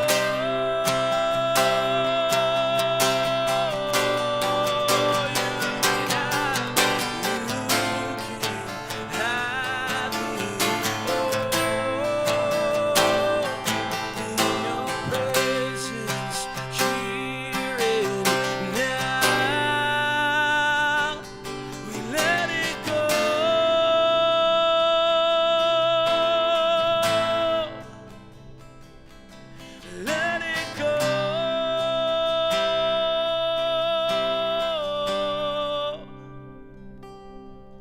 You can have it all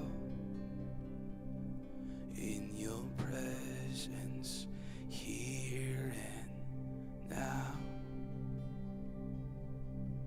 We let it go.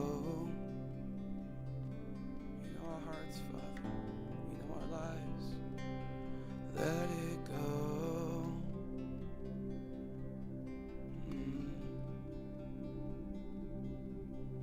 Father, we trust in the plans that you have for our lives, God. Father, thank you for this night, for making this night possible, for planning our lives today to come here and to hear a message of hope, love, but also, Father, to see your love in action for your people, your children. Father, we we just ask for your Spirit to bring and unite people to seek answers to close any open topics or conversations or thoughts, Lord, that they can be answered, that they can be discussed about a lot of the just social injustice in our lives, Father. Father, again, thank you for this night. We just ask that you protect us, you guide us, and you just get us home safely, Father. Thank you for this wonderful night, Father. Praise you, Jesus. We ask this in your name. Amen. Thank you very much.